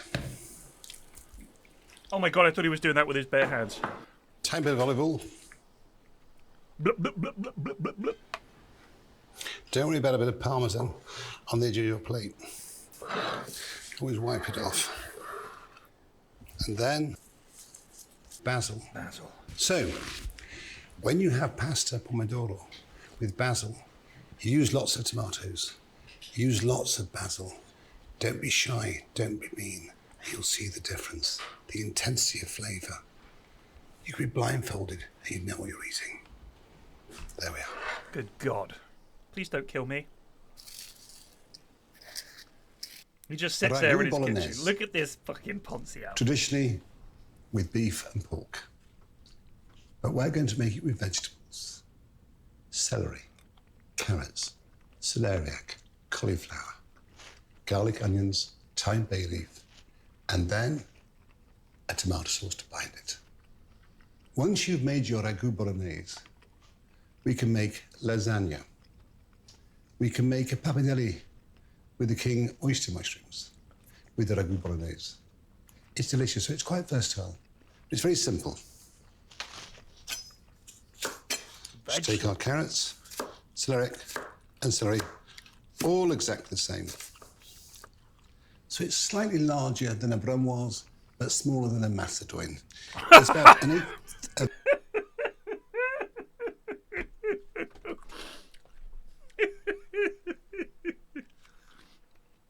Hope that's cleared that up for you. What did he say? and celery, all exactly the same. So it's slightly larger than a brunoise, but smaller than a macédoine. It's about an eighth of an inch square. Maybe a 16th. You see.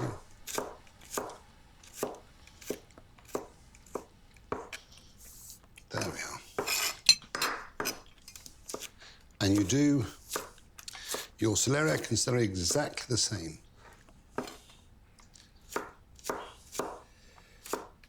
Fucking blend it, mate, come on. It doesn't have to be perfect, because remember, we're going to cook it down in olive oil. So that goes there.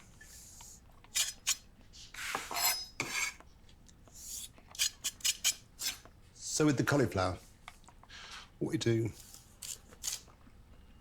we just break it down. There we are. And just very simple, quite coarse. Just slowly, slowly work it round. I think he would have made a good Baron Harkonnen.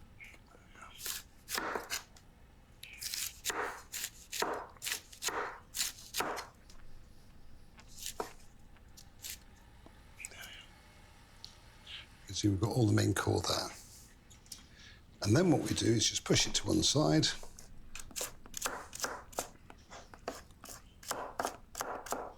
Just run your knife through it. You can see all that texture. And that will break down through the cooking a little bit. Don't try and make it perfect. You just told us it had to be a 16th of an inch.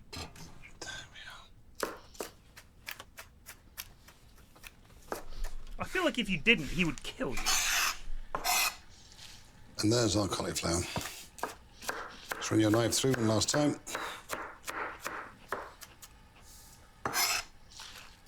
But what's interesting, by the way I make the bolognese, it's intense, but it's quite meaty. It's not soggy.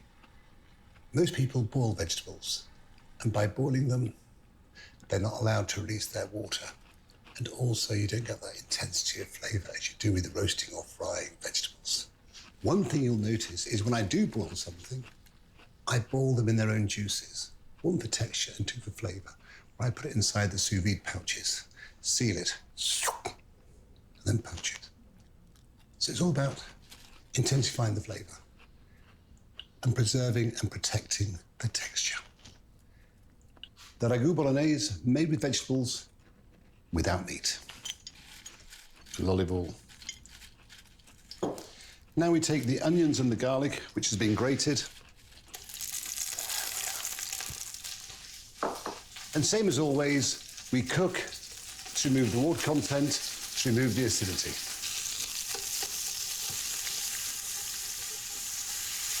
But slowly, slowly, the scent becomes less acidic and more sweet.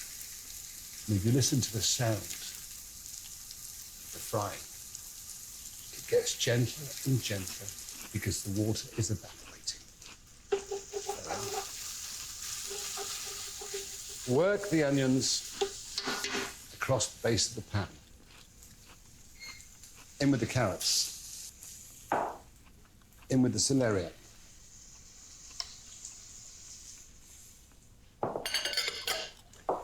In with the celery. More olive oil. In with the cauliflower. In with the thyme. And in with the bay leaf.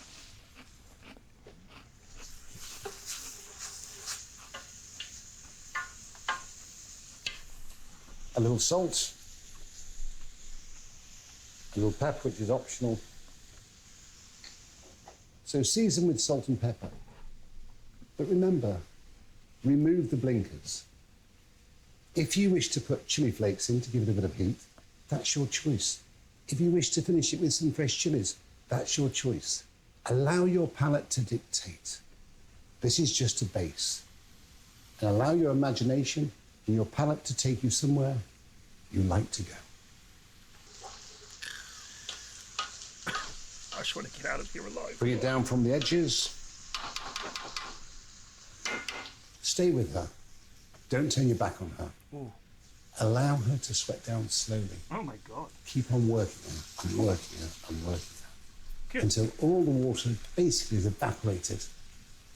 The vegetables are cooked. That's a bit of marriage advice there.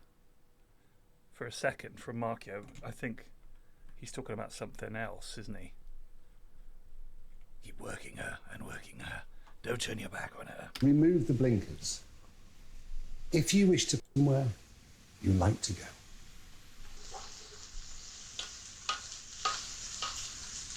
Bring it down from the edges. Stay with her. Don't turn your back on her. Allow her to sweat down slowly. Keep on working her and working her and working her. Until all the water basically is evaporated. The vegetables are cooked, but their intensity of flavour is enormous, and their texture is real. If you listen, the sizzling is very gentle. What that tells me is the water has now evaporated. When I first threw in the vegetables with the hot oil, it's releasing. But as the water releases, the sound gets much gentler. Okay. I think Marco Pierre White is one of the aliens So we have from the movie Signs, where he hates water. Get rid of that water. No water. the fresh tomato sauce, which you would have seen me make in my first BBC Maestro course. Now what we do is we cook that down to the texture that we require. Because what we don't want is it to be loose.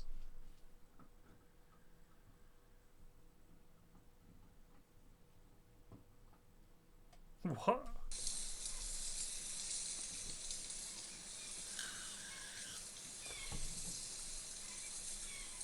Right.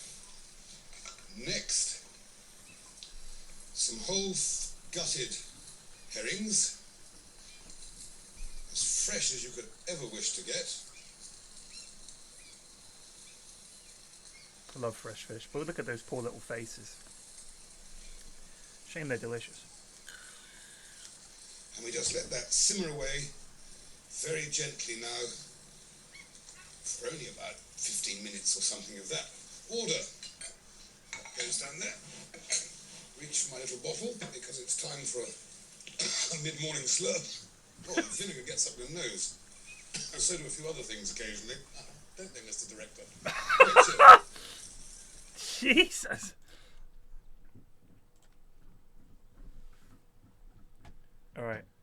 If this is bad. How do you take scrambled eggs and smoked salmon and make them three-dimensional? My perfect breakfast: scrambled egg, sautéed mushrooms, and tomato. Most people like to take their eggs and whisk them with a fork and turn them into baby food. I don't. But the secret behind the scrambled egg is to start it on a nice sort of generous heat, take it off the heat, go back to the heat, take it off the heat. If you have to take your pan off the stove, then you're lacking understanding in temperature. Question why you're doing what you're doing. Back off the heat and just let it work. And just do this 3 or 4 times. Back onto the heat. Let's take some toast. Toast one side. Then the other. So when it comes to finishing it, just flip it and toast it again. So it's ready at the same time as the eggs. Shh, is that my toast burning? Off the heat. Oh. Damn, I'm going to set the fire alarms off. That'll wake up the missus. Before I retired, I employed a chef just to toast the brioche and the sourdough. That was his job. And treat it like a risotto. You can't stop stirring. It's live. You've got to really work at it. Just work it very slowly. No need to rush it. If you're rushing it, the reason why you're rushing it is because your pan's too hot. And, you know, sometimes you want to be a little bit more extravagant. You can put some smoked salmon in there. Let's take some smoked salmon. You can see how creamy the eggs are becoming without cream. And that's because we're not rushing them. I'm going to put half a tablespoon of creme fraiche. Only a fool would rush scrambled eggs. Okay, to serve it. So just put your eggs Oh yeah. just on your toast. On.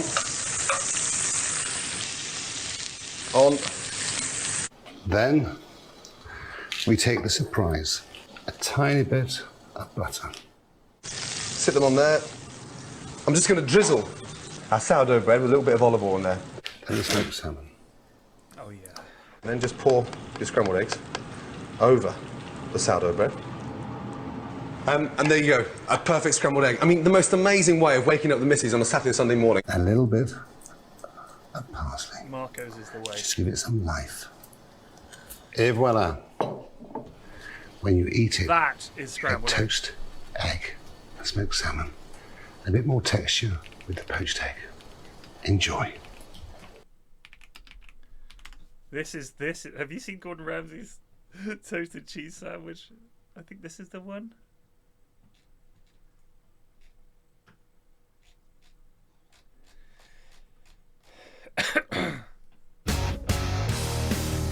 On toast, but there's something quite amazing for a grilled cheese, especially when you have these incredible cheeses. A Romano with pepperberry and Asiago. Beautiful, I mean really beautiful. To do the ultimate grilled cheese with this is a dream come true.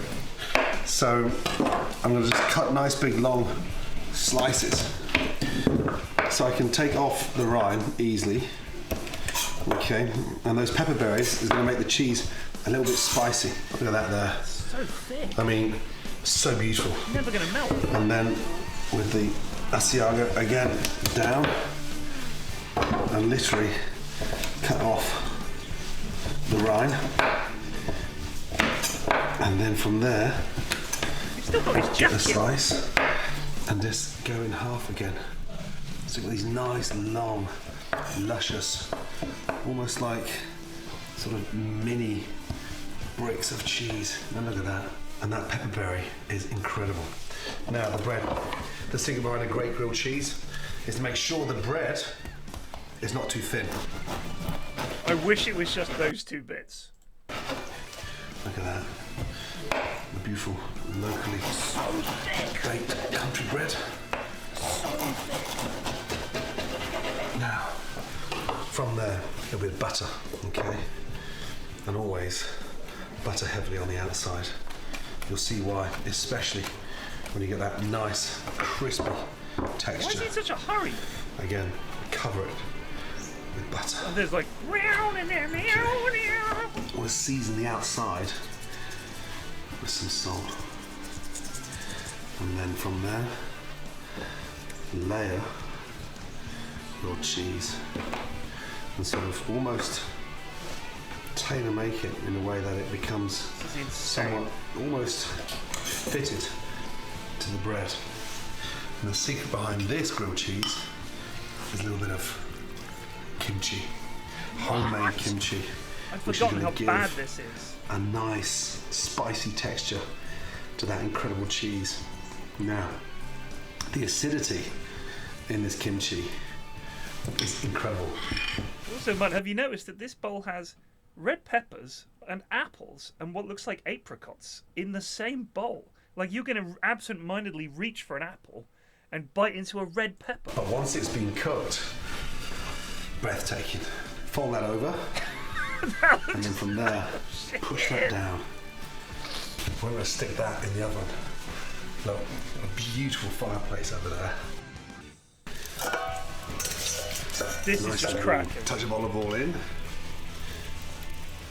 Beautiful. And then from there, get the temperature up. Just lightly. Starting to smoke. Rest on the side. Push that down. Nice. Lift Just up. terrible. And in she goes. Who cooks a toasty from one side? Now, And his olive oil is smoking. It's burned to fuck. as she cooks, start putting some weight on there. Yeah, he's like desperately trying to get the cheese to Pushing melt. it down. Please, God. Melt.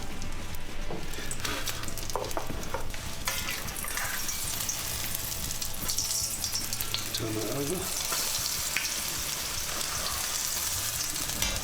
Place your spatula on top. Flavor. It's cracking away. Celebraria Mutt just resolved for 102 months. Go on, cut it in half. Akacho Cheese is foil melted. said. Is it fun? And this. Thank you. Yeah, how crispy that is.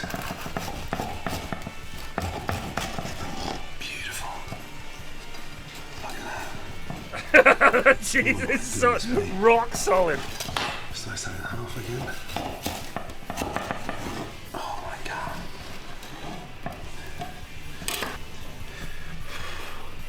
Historia. This is that cold cheese. Oh my god. Just cold cheese.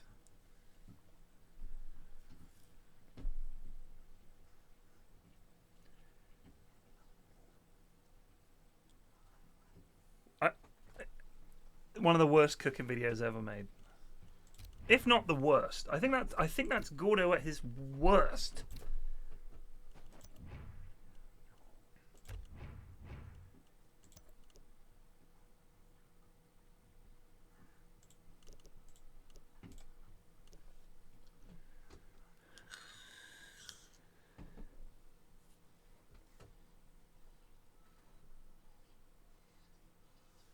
Probably tastes good. Listen, Felly, if you can look at that and think, you know what, that looks pretty good, I would suggest that maybe you've never actually had a good toasted cheese sandwich. Like, his whole thing is the key to a good toasted cheese sandwich is that the bread has to be 3 inches thick. What are you talking about? Oh man, the Brazil pizza vid is my all-time favorite. I think I can even remember the name of the video. Something, Pizza de Maestre, I think.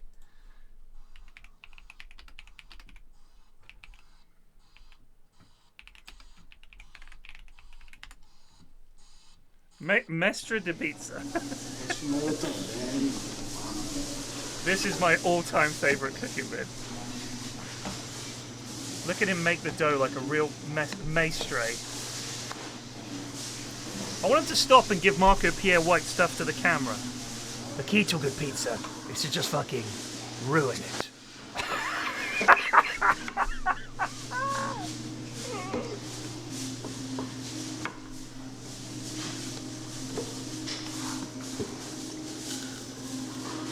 Look at that watery sauce. And then whatever this is, I think that's rice. That cannot just be cheese. Also, Think there's nowhere they're using this giant cargo container of cheese in one day, right? So that's just open to the elements. All of these things are just open on the counter. Is that really just cheese? I don't know. I feel it. This is now we're cooking with gas. Get this shit on there. Full bag of salad cream. And then just an open can of corn just happens to be on the side there. In we go. Oof, look, how hot is that pizza oven? The little flourish. Perfect. Get some, yeah, get a log. That'll get going in time. His mum's doing the cleaning in the background. Yeah, get an old, there you go. Now you're cooking the gas. When's the, yeah, here's the thumbs up. Yeah. This is the longest bit.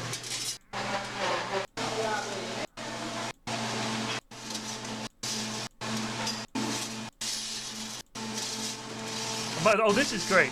Watch this. He sort of cleans the inside of the oven with the thing that he's using to turn the pizza. Watch this. That's nice. Get that soot in there.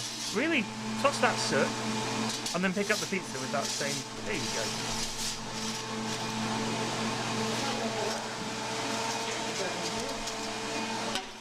Here we go. Blam. And now...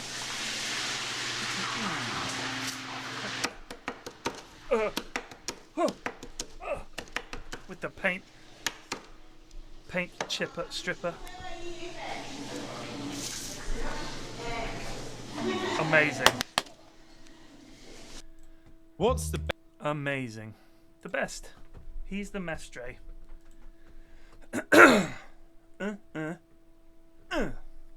Oh, Maestro. Get him on BBC Maestro.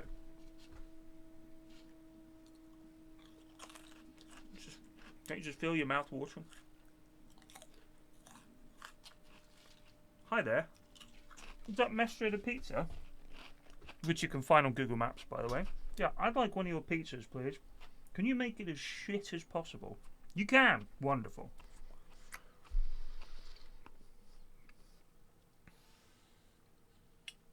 Yeah, gets his wallpaper stripper in there. It's a pizza place. It's not like there would be like some kind of a, I don't know, pizza cutting tool that a pizza place would have. So he made this homemade chicken pizza with catupiry.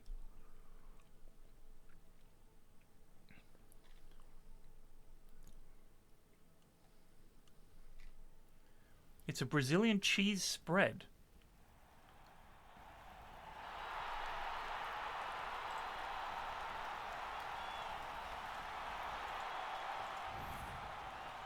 Nurgle versus Nurgle. Let's go, baby.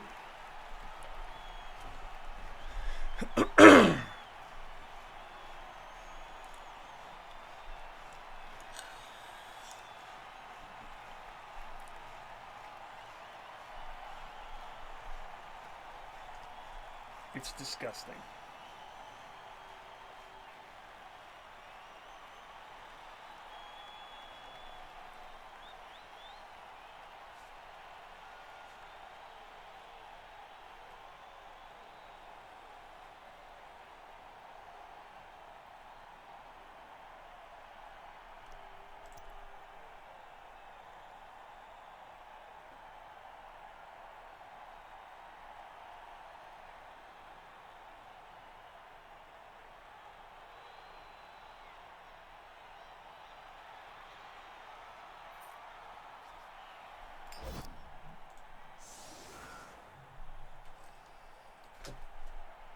Huh. Oh, wow. This guy's team is actually really good. He's got... Is that Mighty Blow? A Block Mighty Blow Bloater. A Block Mighty Blow Guard Bloater. I see what he's done. So when he's done his redraft, he's basically just kept his bloaters and his big guy, and then 1 Pestigore. This is a scary team.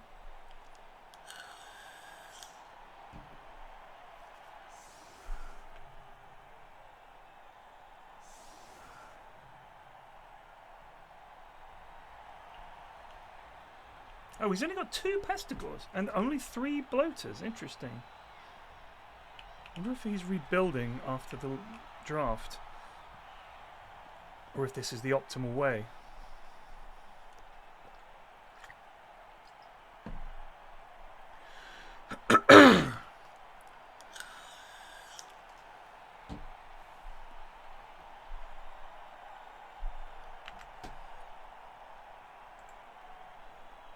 Oh, is it this guy? Have you ever asked yourself? Oh, yeah, he's a little bit, you know, this guy. Hi, guys, and welcome to my channel. He's a bit like, you know what I mean? He's a bit YouTubey. Like, I like Marco because he just feels like some lad who's totally unsuited to being on screen. This guy's just a little bit... This is just a bit much.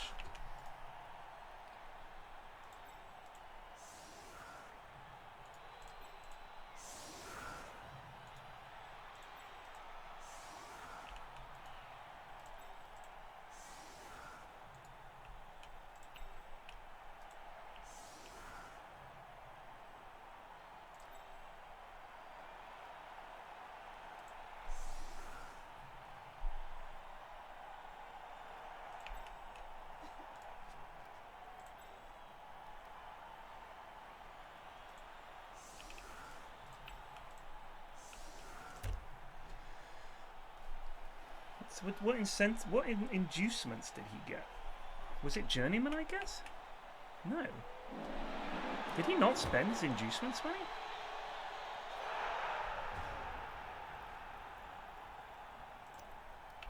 Wow, that's a pretty nice kick.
Oh well.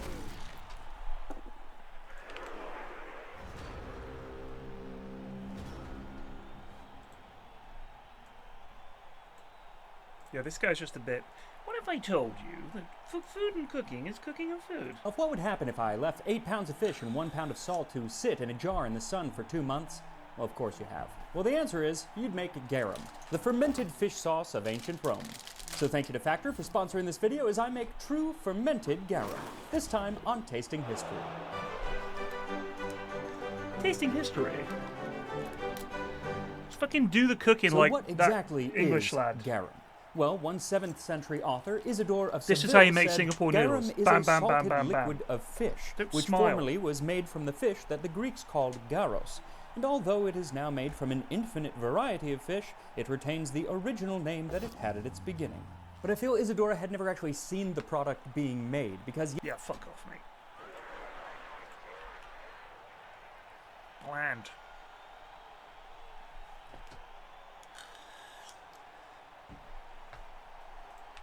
Give me that, lad. Just being like, this is how you make noodles. And this is why we do it this way. Bam, bam, bosh, bam.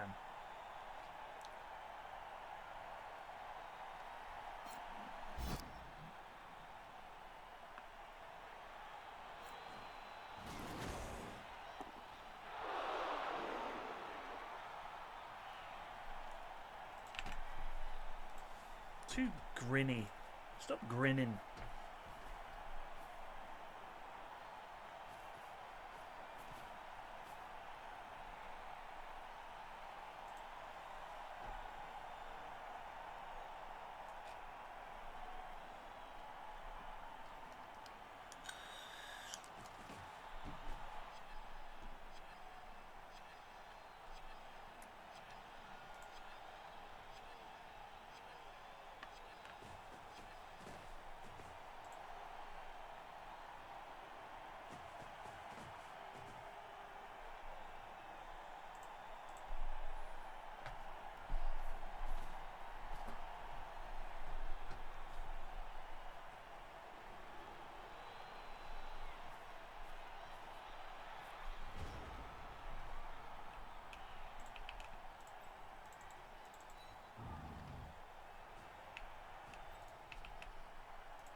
I was reading this thing the other day about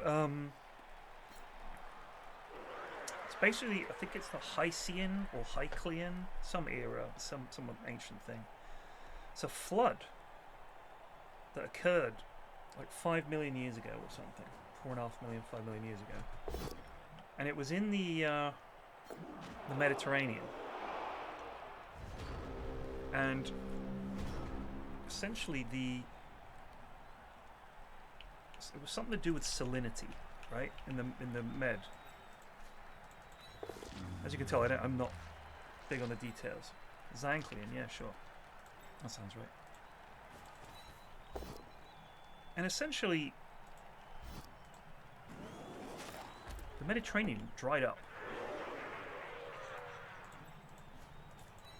It just didn't have any water in it, right? And people were living there. And then something went wrong, depending on how you look at it, I guess. And it just started leaking. At the very tip between Gibraltar and Africa, that bit broke or something hit it or there was an earthquake or something. And all this water came pouring into the Med and it refilled the entire Mediterranean in like no time at all. It's like imagine the entire pressure of the Atlantic pushing through this narrow channel, just like pouring in. It's really crazy. I thought, man, that sounds amazing.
But yeah, read about it.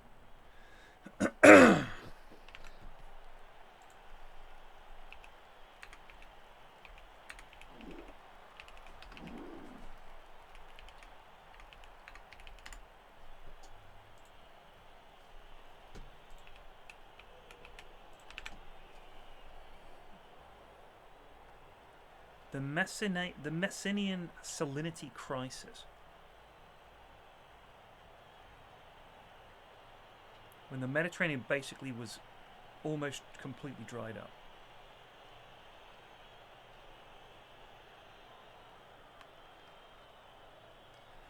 And it basically filled up within about several months to 2 years. Yeah, sea level rises of 10 meters per day.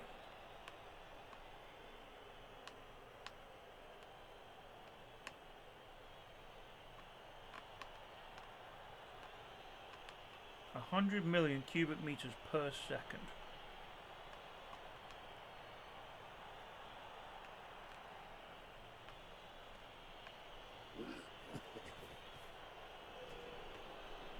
So I would love to have seen that.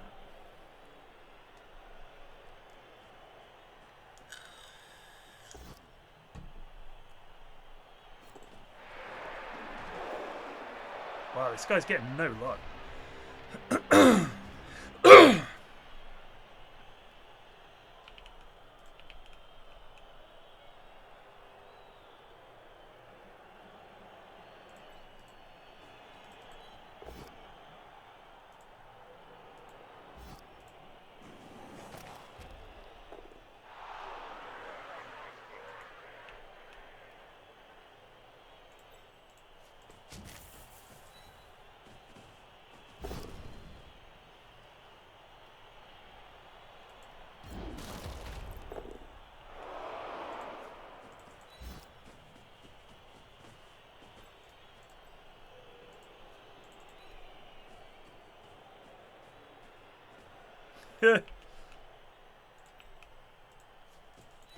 Just sell your house and move.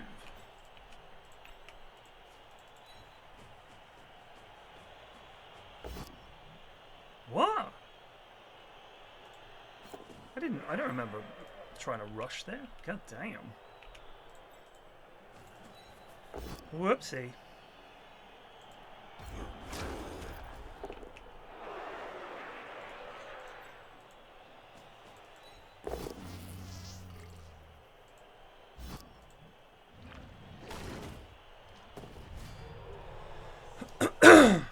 Wet ass P-word. Bring a bucket and a mop. For this wet ass P-word.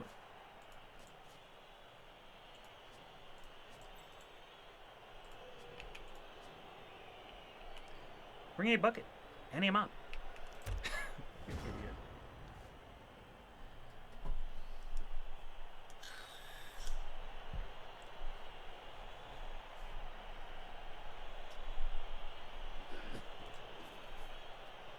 Yeah, incredible. I think if you're going to be a streamer and talk about video games, go for it, right?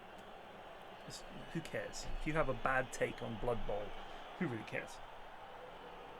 But if you're going to be one of those people that's like talking politics all fucking day, first of all, get a grip. Second of all, you're going to fuck up a lot. You're not going to be able to maintain total sense. You're gonna talk some shit and kind of reveal what a moron you are.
First skill I have on the guy carrying the ball, that is regeneration.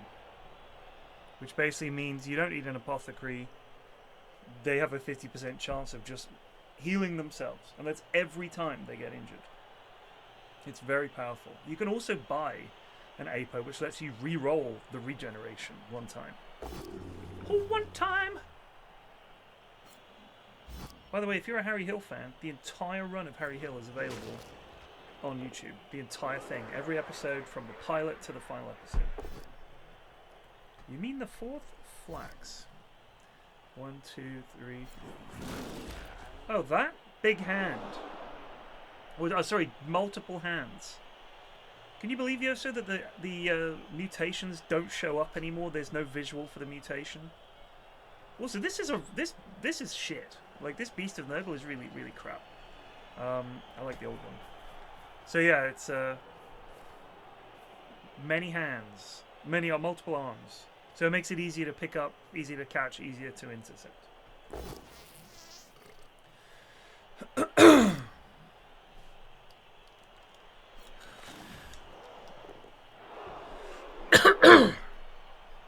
Bring a bucket and him up.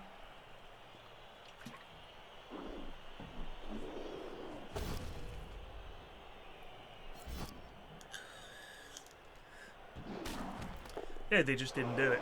Who knows why.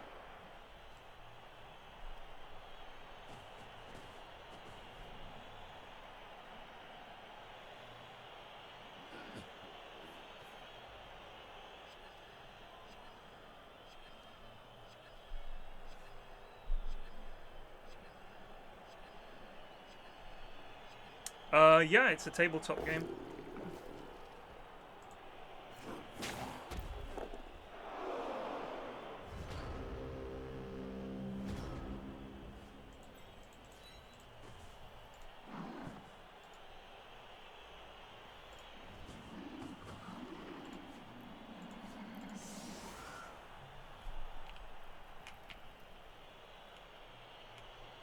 Cool. He's down a bloater.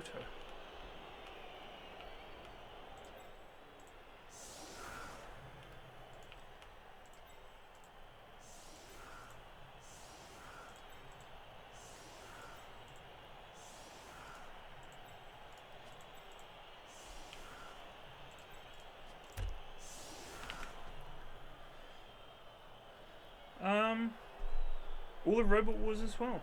I mean, it's just like I don't know how it's harder to manage than any other board game. In all honesty, the only difficulty would be you'd have to check. Like, this is quite handy because I can see all the skills that this guy has, right? Whereas if I didn't know that, I'd have to keep saying, what skills does this guy have again? Unless you have some way of indicating it on the figure, which is like, you know, I'm sure some people have come up with some clever way to indicate things, but it's not that difficult.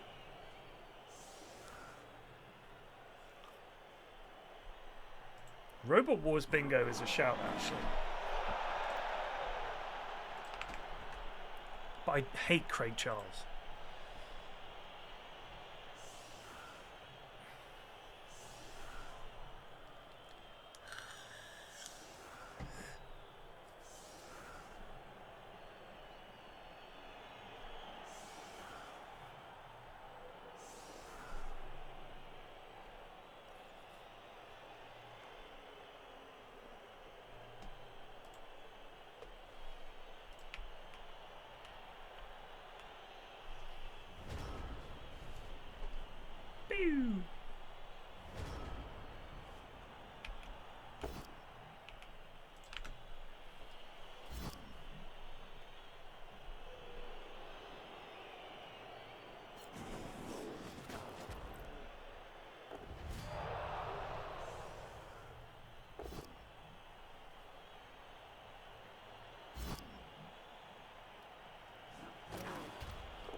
Excuse me, sir, but it's time to goose.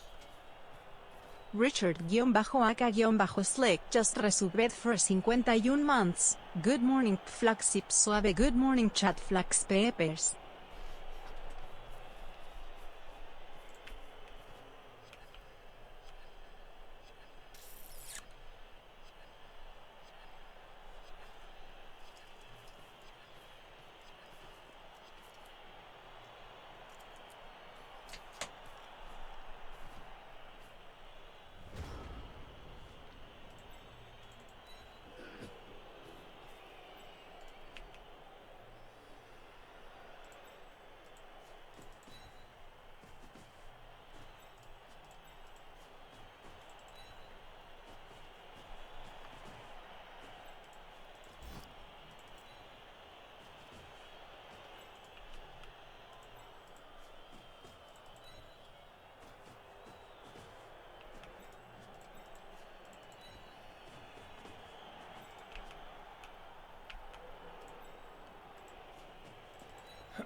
Twitch community guidelines about what?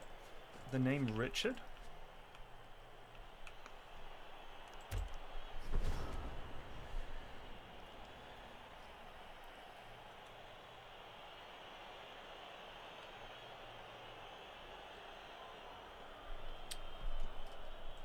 I don't know any Richards these days that go by Dick.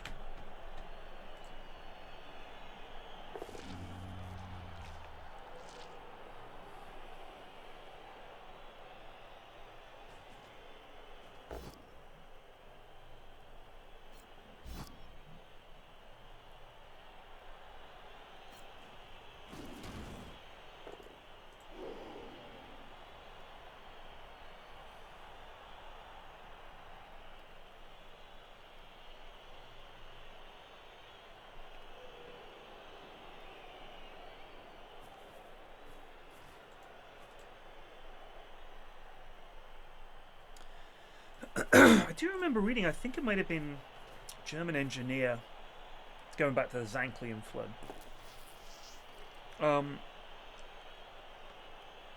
We already watched it, Stanish.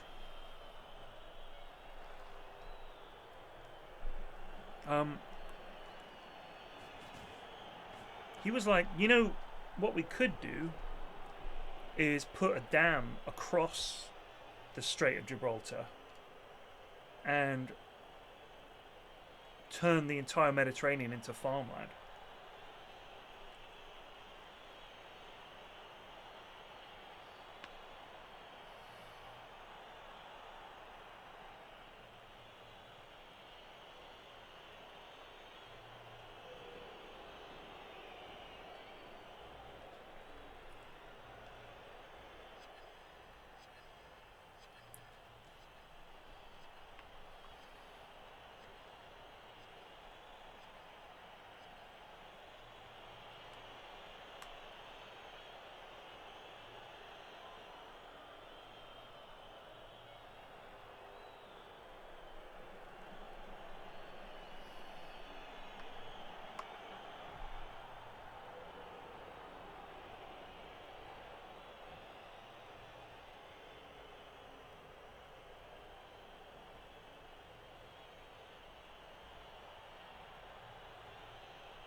Oh.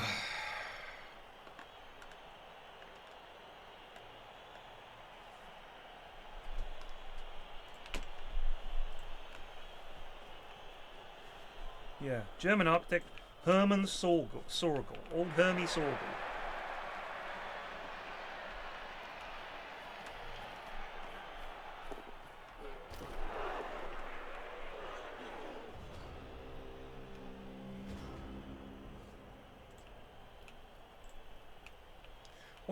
absolutely mad move. He can't score. Why would he do this to himself?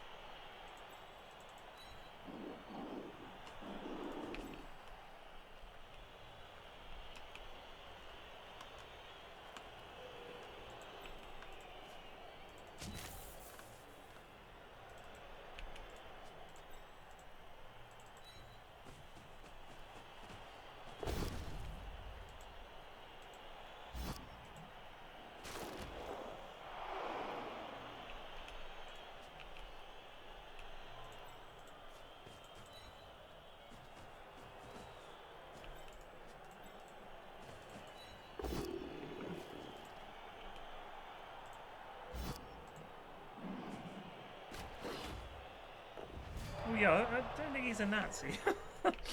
He's just some lad.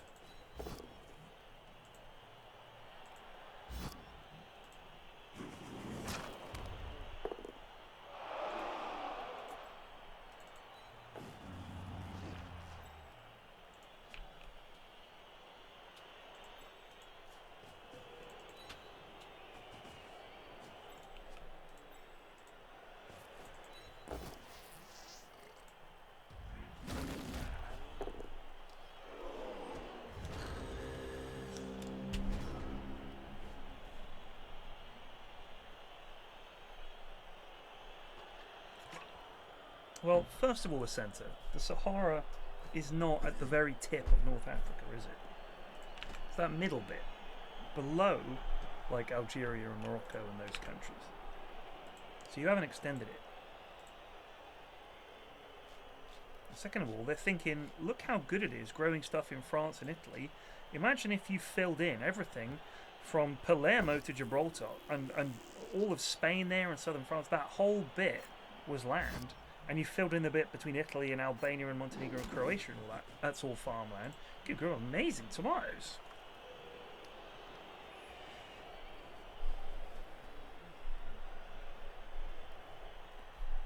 Look at the dancing Bavarian girl here.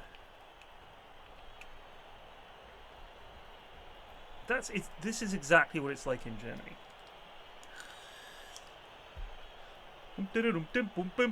Komm und bei, my lovely Schweinekopf. Komm und bei, delicious Schweinkopf.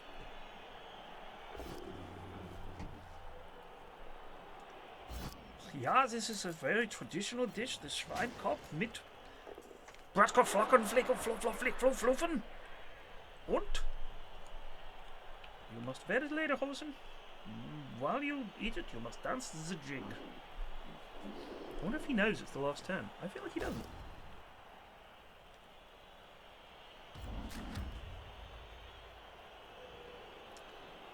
Of this half, I hasten to add.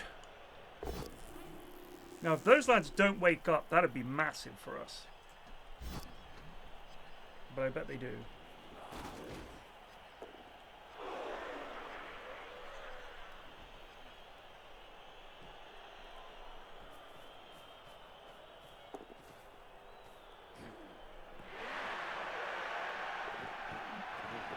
What a pass!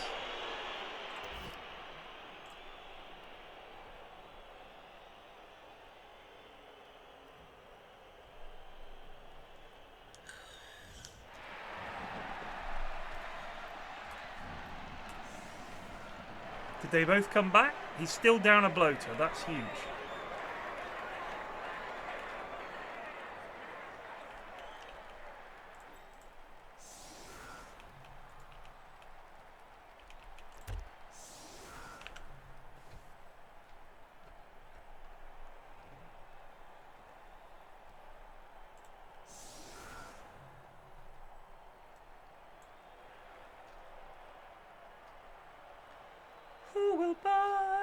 Wonderful line.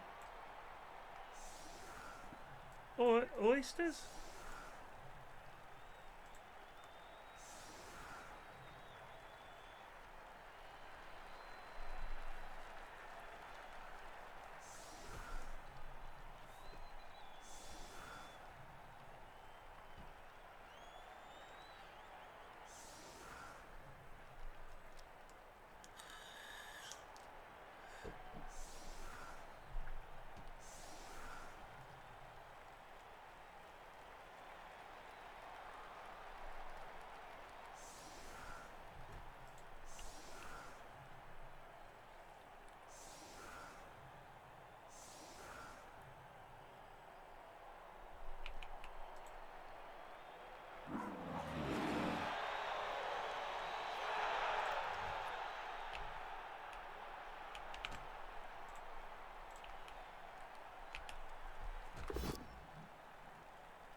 So the reason you don't think it would work is because the ground would be salty, and Venice is still a big port. Whatever that means. I don't know quite what that has to do with it, but not the fact that you'd have to probably the most ambitious engineering project in the history of the planet.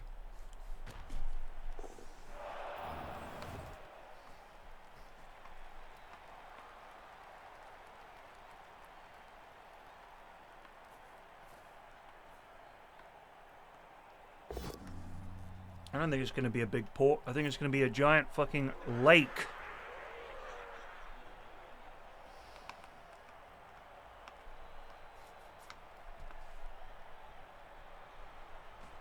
Please bounce badly. Right in the corner there. It'd be amazing.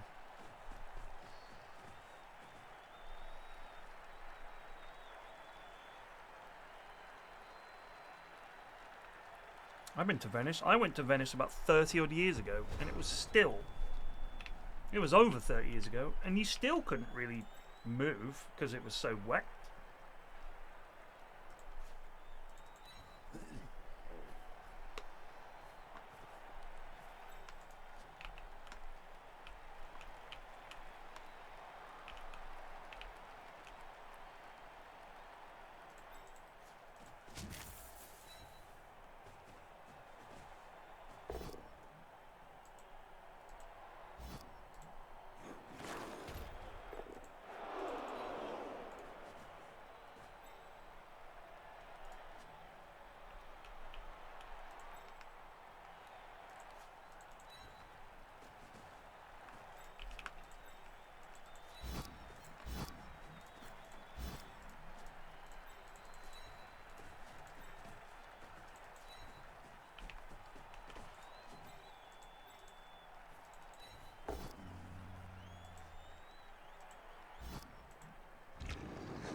I mean, in terms of hydroelectric power, it'd be amazing, right?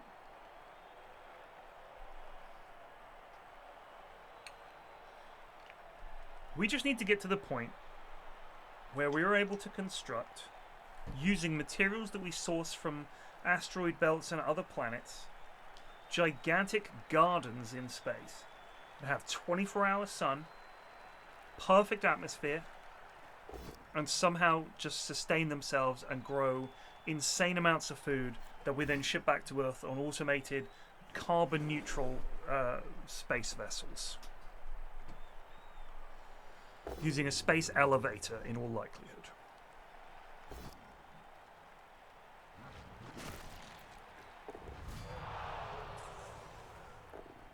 I can smell a concede.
The Severn Barrage.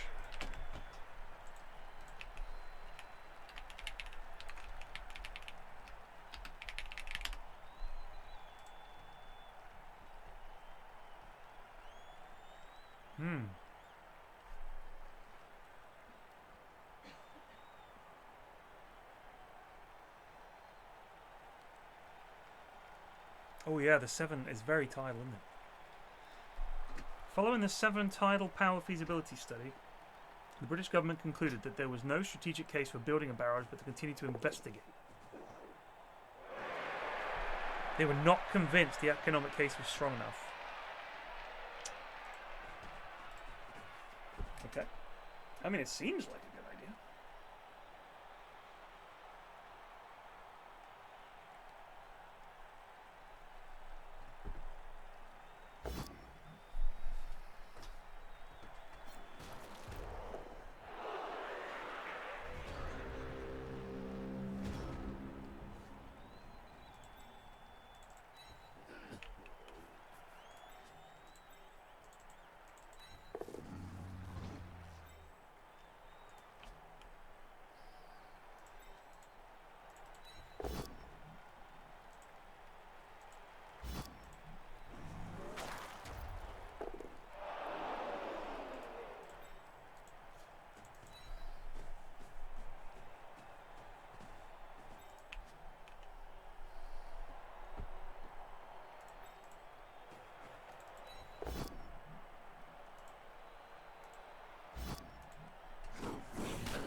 I did see the video of the centrifuge launch thing. I don't believe it gets you all the way there, though. I think it's just a way to get started, right? And then you have a rocket to get you the rest of the way. But the thing is, that initial launch from 0 to whatever is the hardest bit, because that's where they have that massive booster, and then they drop that, and they just got the little rockets getting the rest of the way. Little. But if you could just go yeet and then start the rocket, you'd have so much, you'd save a lot of fuel. The problem is the amount of pollution that those things chuck out is just insane. Insane.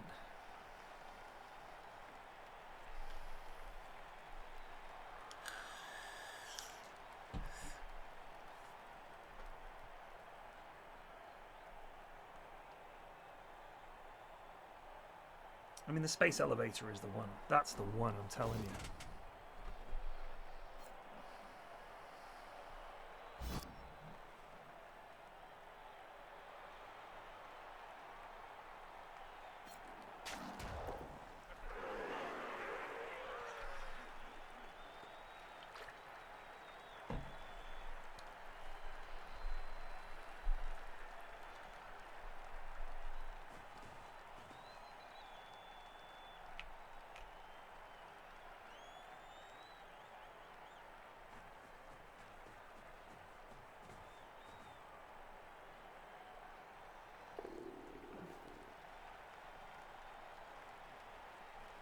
Now that is an interesting play.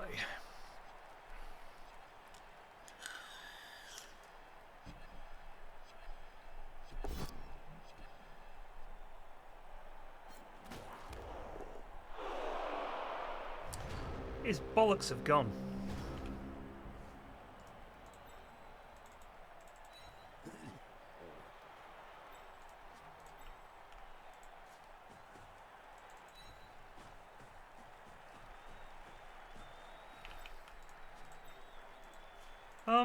No, because the space elevator, like the initial one, it's just a cable, right?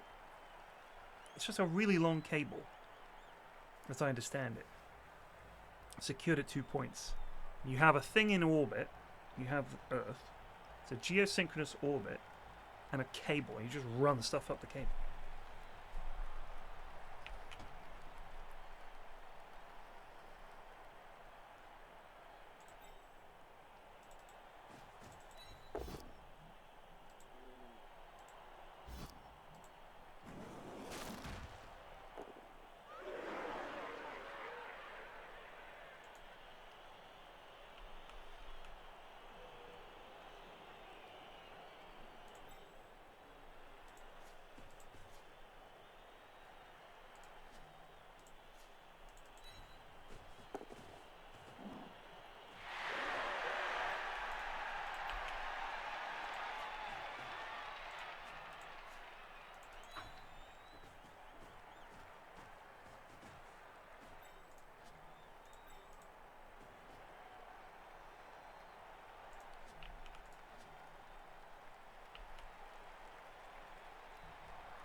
Spiderweb.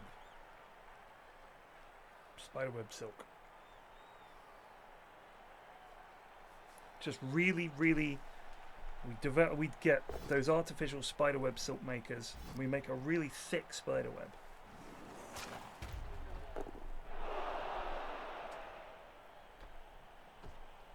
I mean, we could ask the spiders to help out.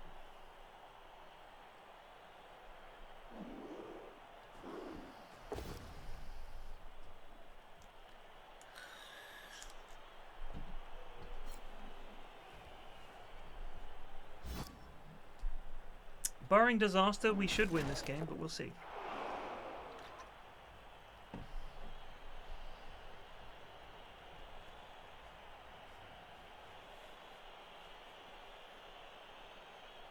I'm just saying, spiderweb silk.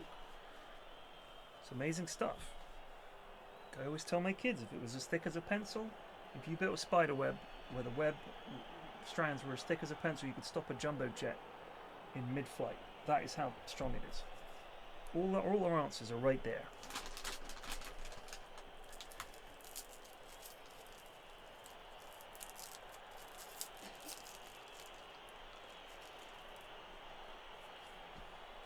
You don't like spiders? We've got a massive spider in our living room right now.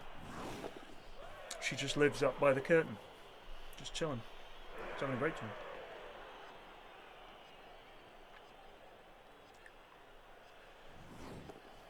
Oh man, these are some moves. But he's made one fateful error.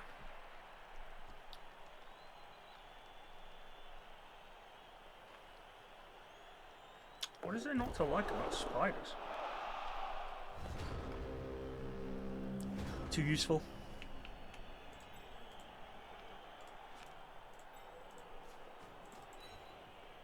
I'm more of a mosquito fan myself.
Well, my youngest doesn't like spiders at all.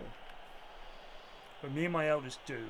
And Mrs. F is, I'd say, she's fine with them, but she probably doesn't want to be the one that has to put them in a mug and put them outside. But I don't put those big house spiders outside anymore. They just die out there, you know? They're indoor spiders. We built these houses on the same land that they live in. And they've lived around here for a hell of a lot longer than we have. The way I see it, we have to share this land.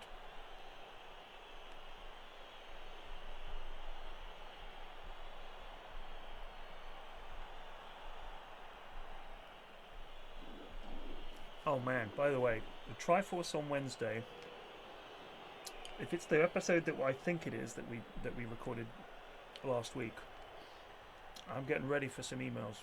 I'm telling you. People might not like it. It was a very funny episode. Very funny. But I know that some people without a sense of humor are going to get quite upset. I'm saying no more.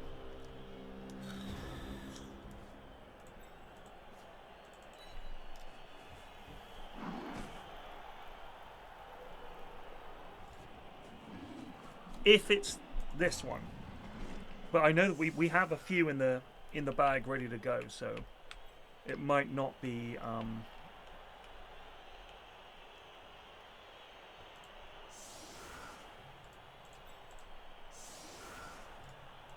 might be a different episode.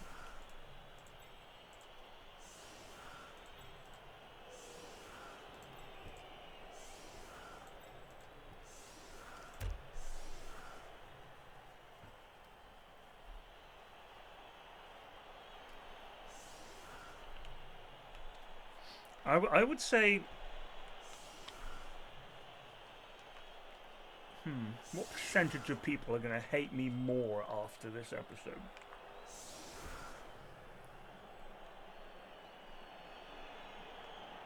It might.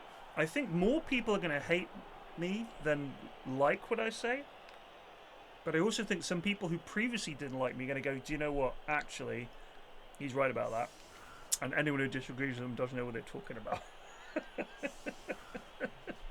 I'm serious. It's quite a divisive opinion.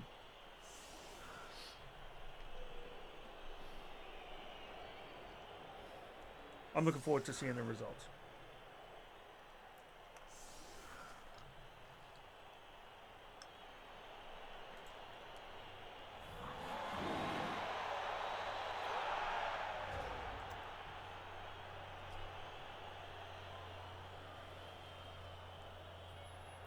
No politics, no religion, nothing about food.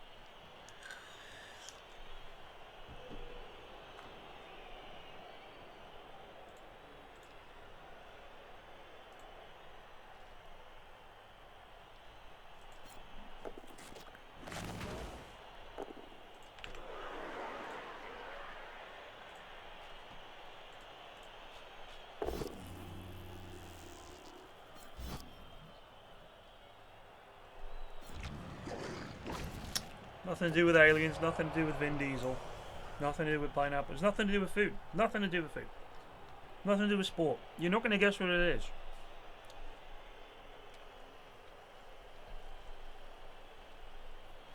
Sport. What contentious opinion do you think I could have about sport in a conversation with Sips and Lewis? Nothing to do with a TV show or a movie. You're not going to guess it. It's not a subject that you would ever think of coming up, ever.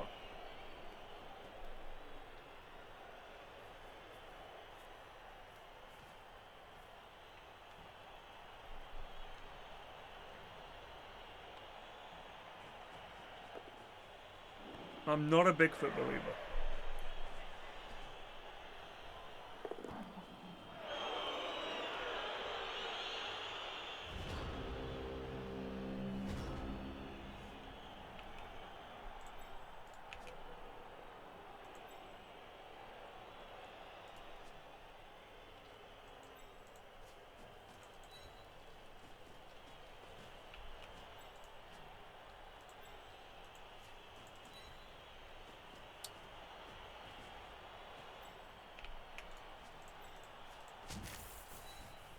Yeah, we got mugged off. We should have won that game.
I haven't watched the highlights of the Liverpool Man U game. I watched that, and it's like I feel like Liverpool absolutely should have won that game, but I don't know. I just wonder, when people look back at this period of dominance that Liverpool have had alongside Man City, when it's been like these two teams, how much of it is down to Mo Salah being, at the time, the best player in the world?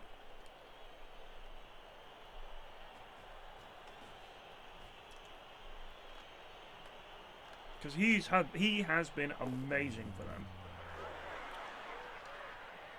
I feel like when they had that Sane, Firmino, Salah front three, Van Dijk at his peak, Robertson, Trent Alexander-Arnold, like that is just such an amazing sort of framework for a team. Mane was just Mane. Just so good. Like, just you're not gonna find that very often again, are you? You're just not.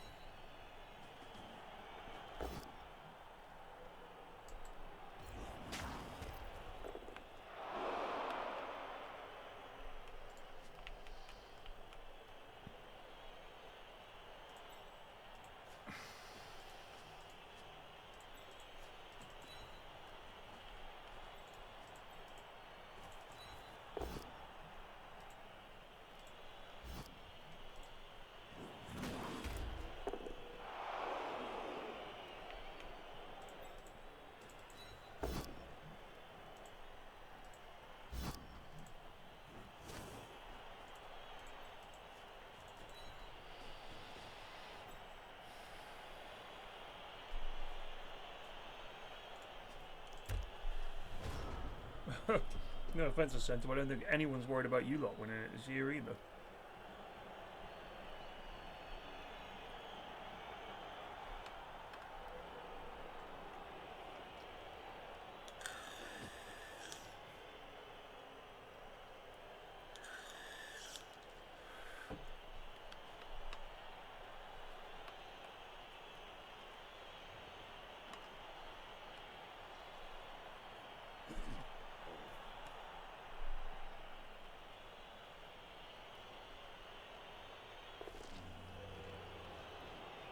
Mane was just great.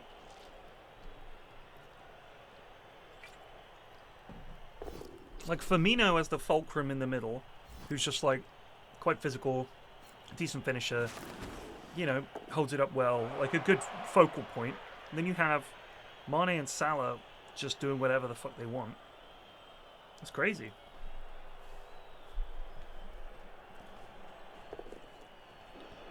It's a really good team.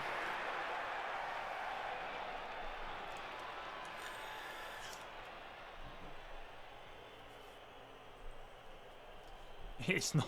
You guys ain't winning shit. Sorry, it's just the way it is. How much depth is there in that team? Genuinely. Any? Is there any depth in that team? There's just no way. It's so early in the season. Already like, it's our year. Put it from your mind. Put it from your mind. You cannot compete with Man City.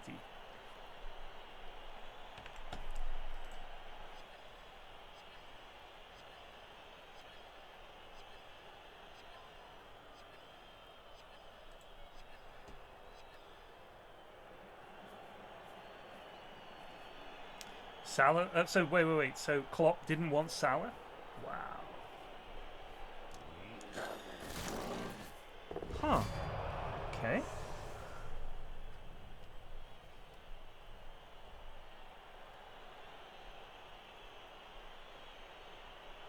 Does he know that I've got a turn as well?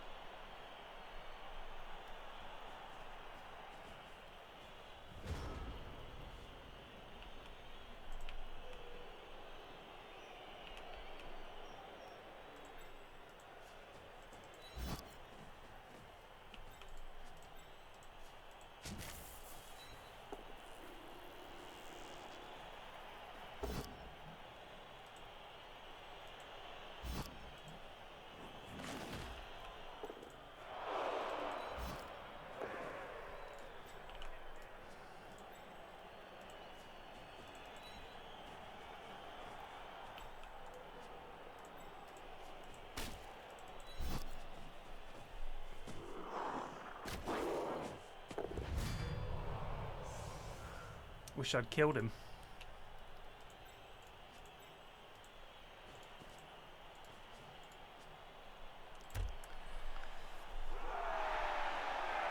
Easy.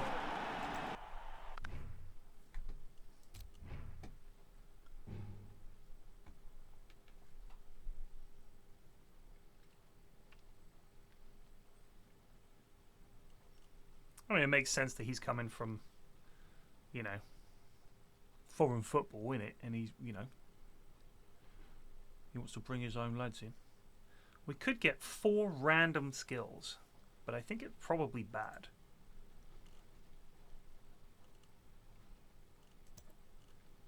Given that we could wait for, like, a clause or something.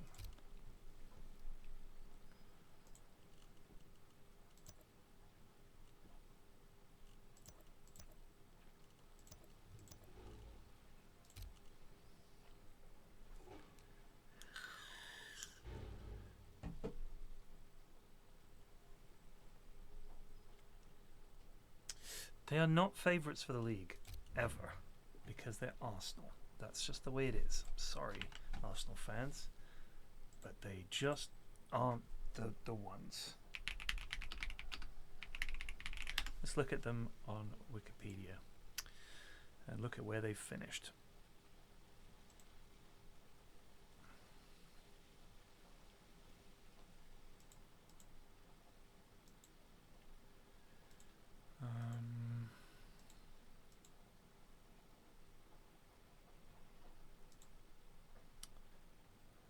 Manager of club records, Nigeria records, honours and achievements, Premier League.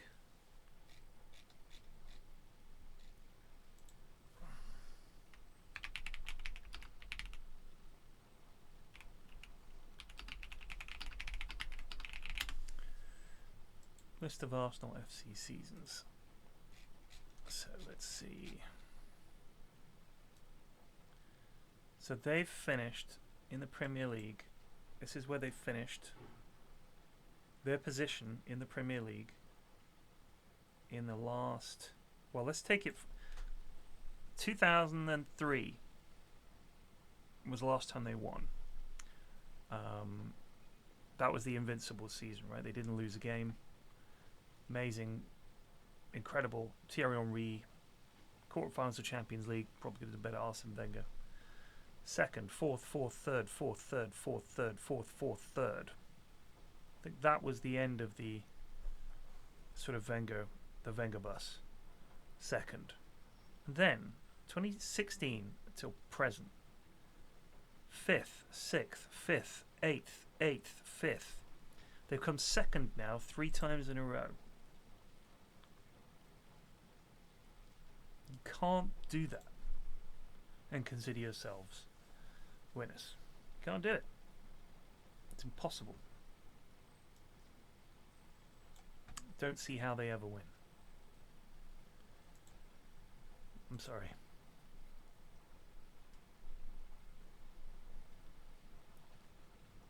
They're just not going to do it. Sorry, but that's that. Anyway, that's enough Blood Bowl. Take it easy.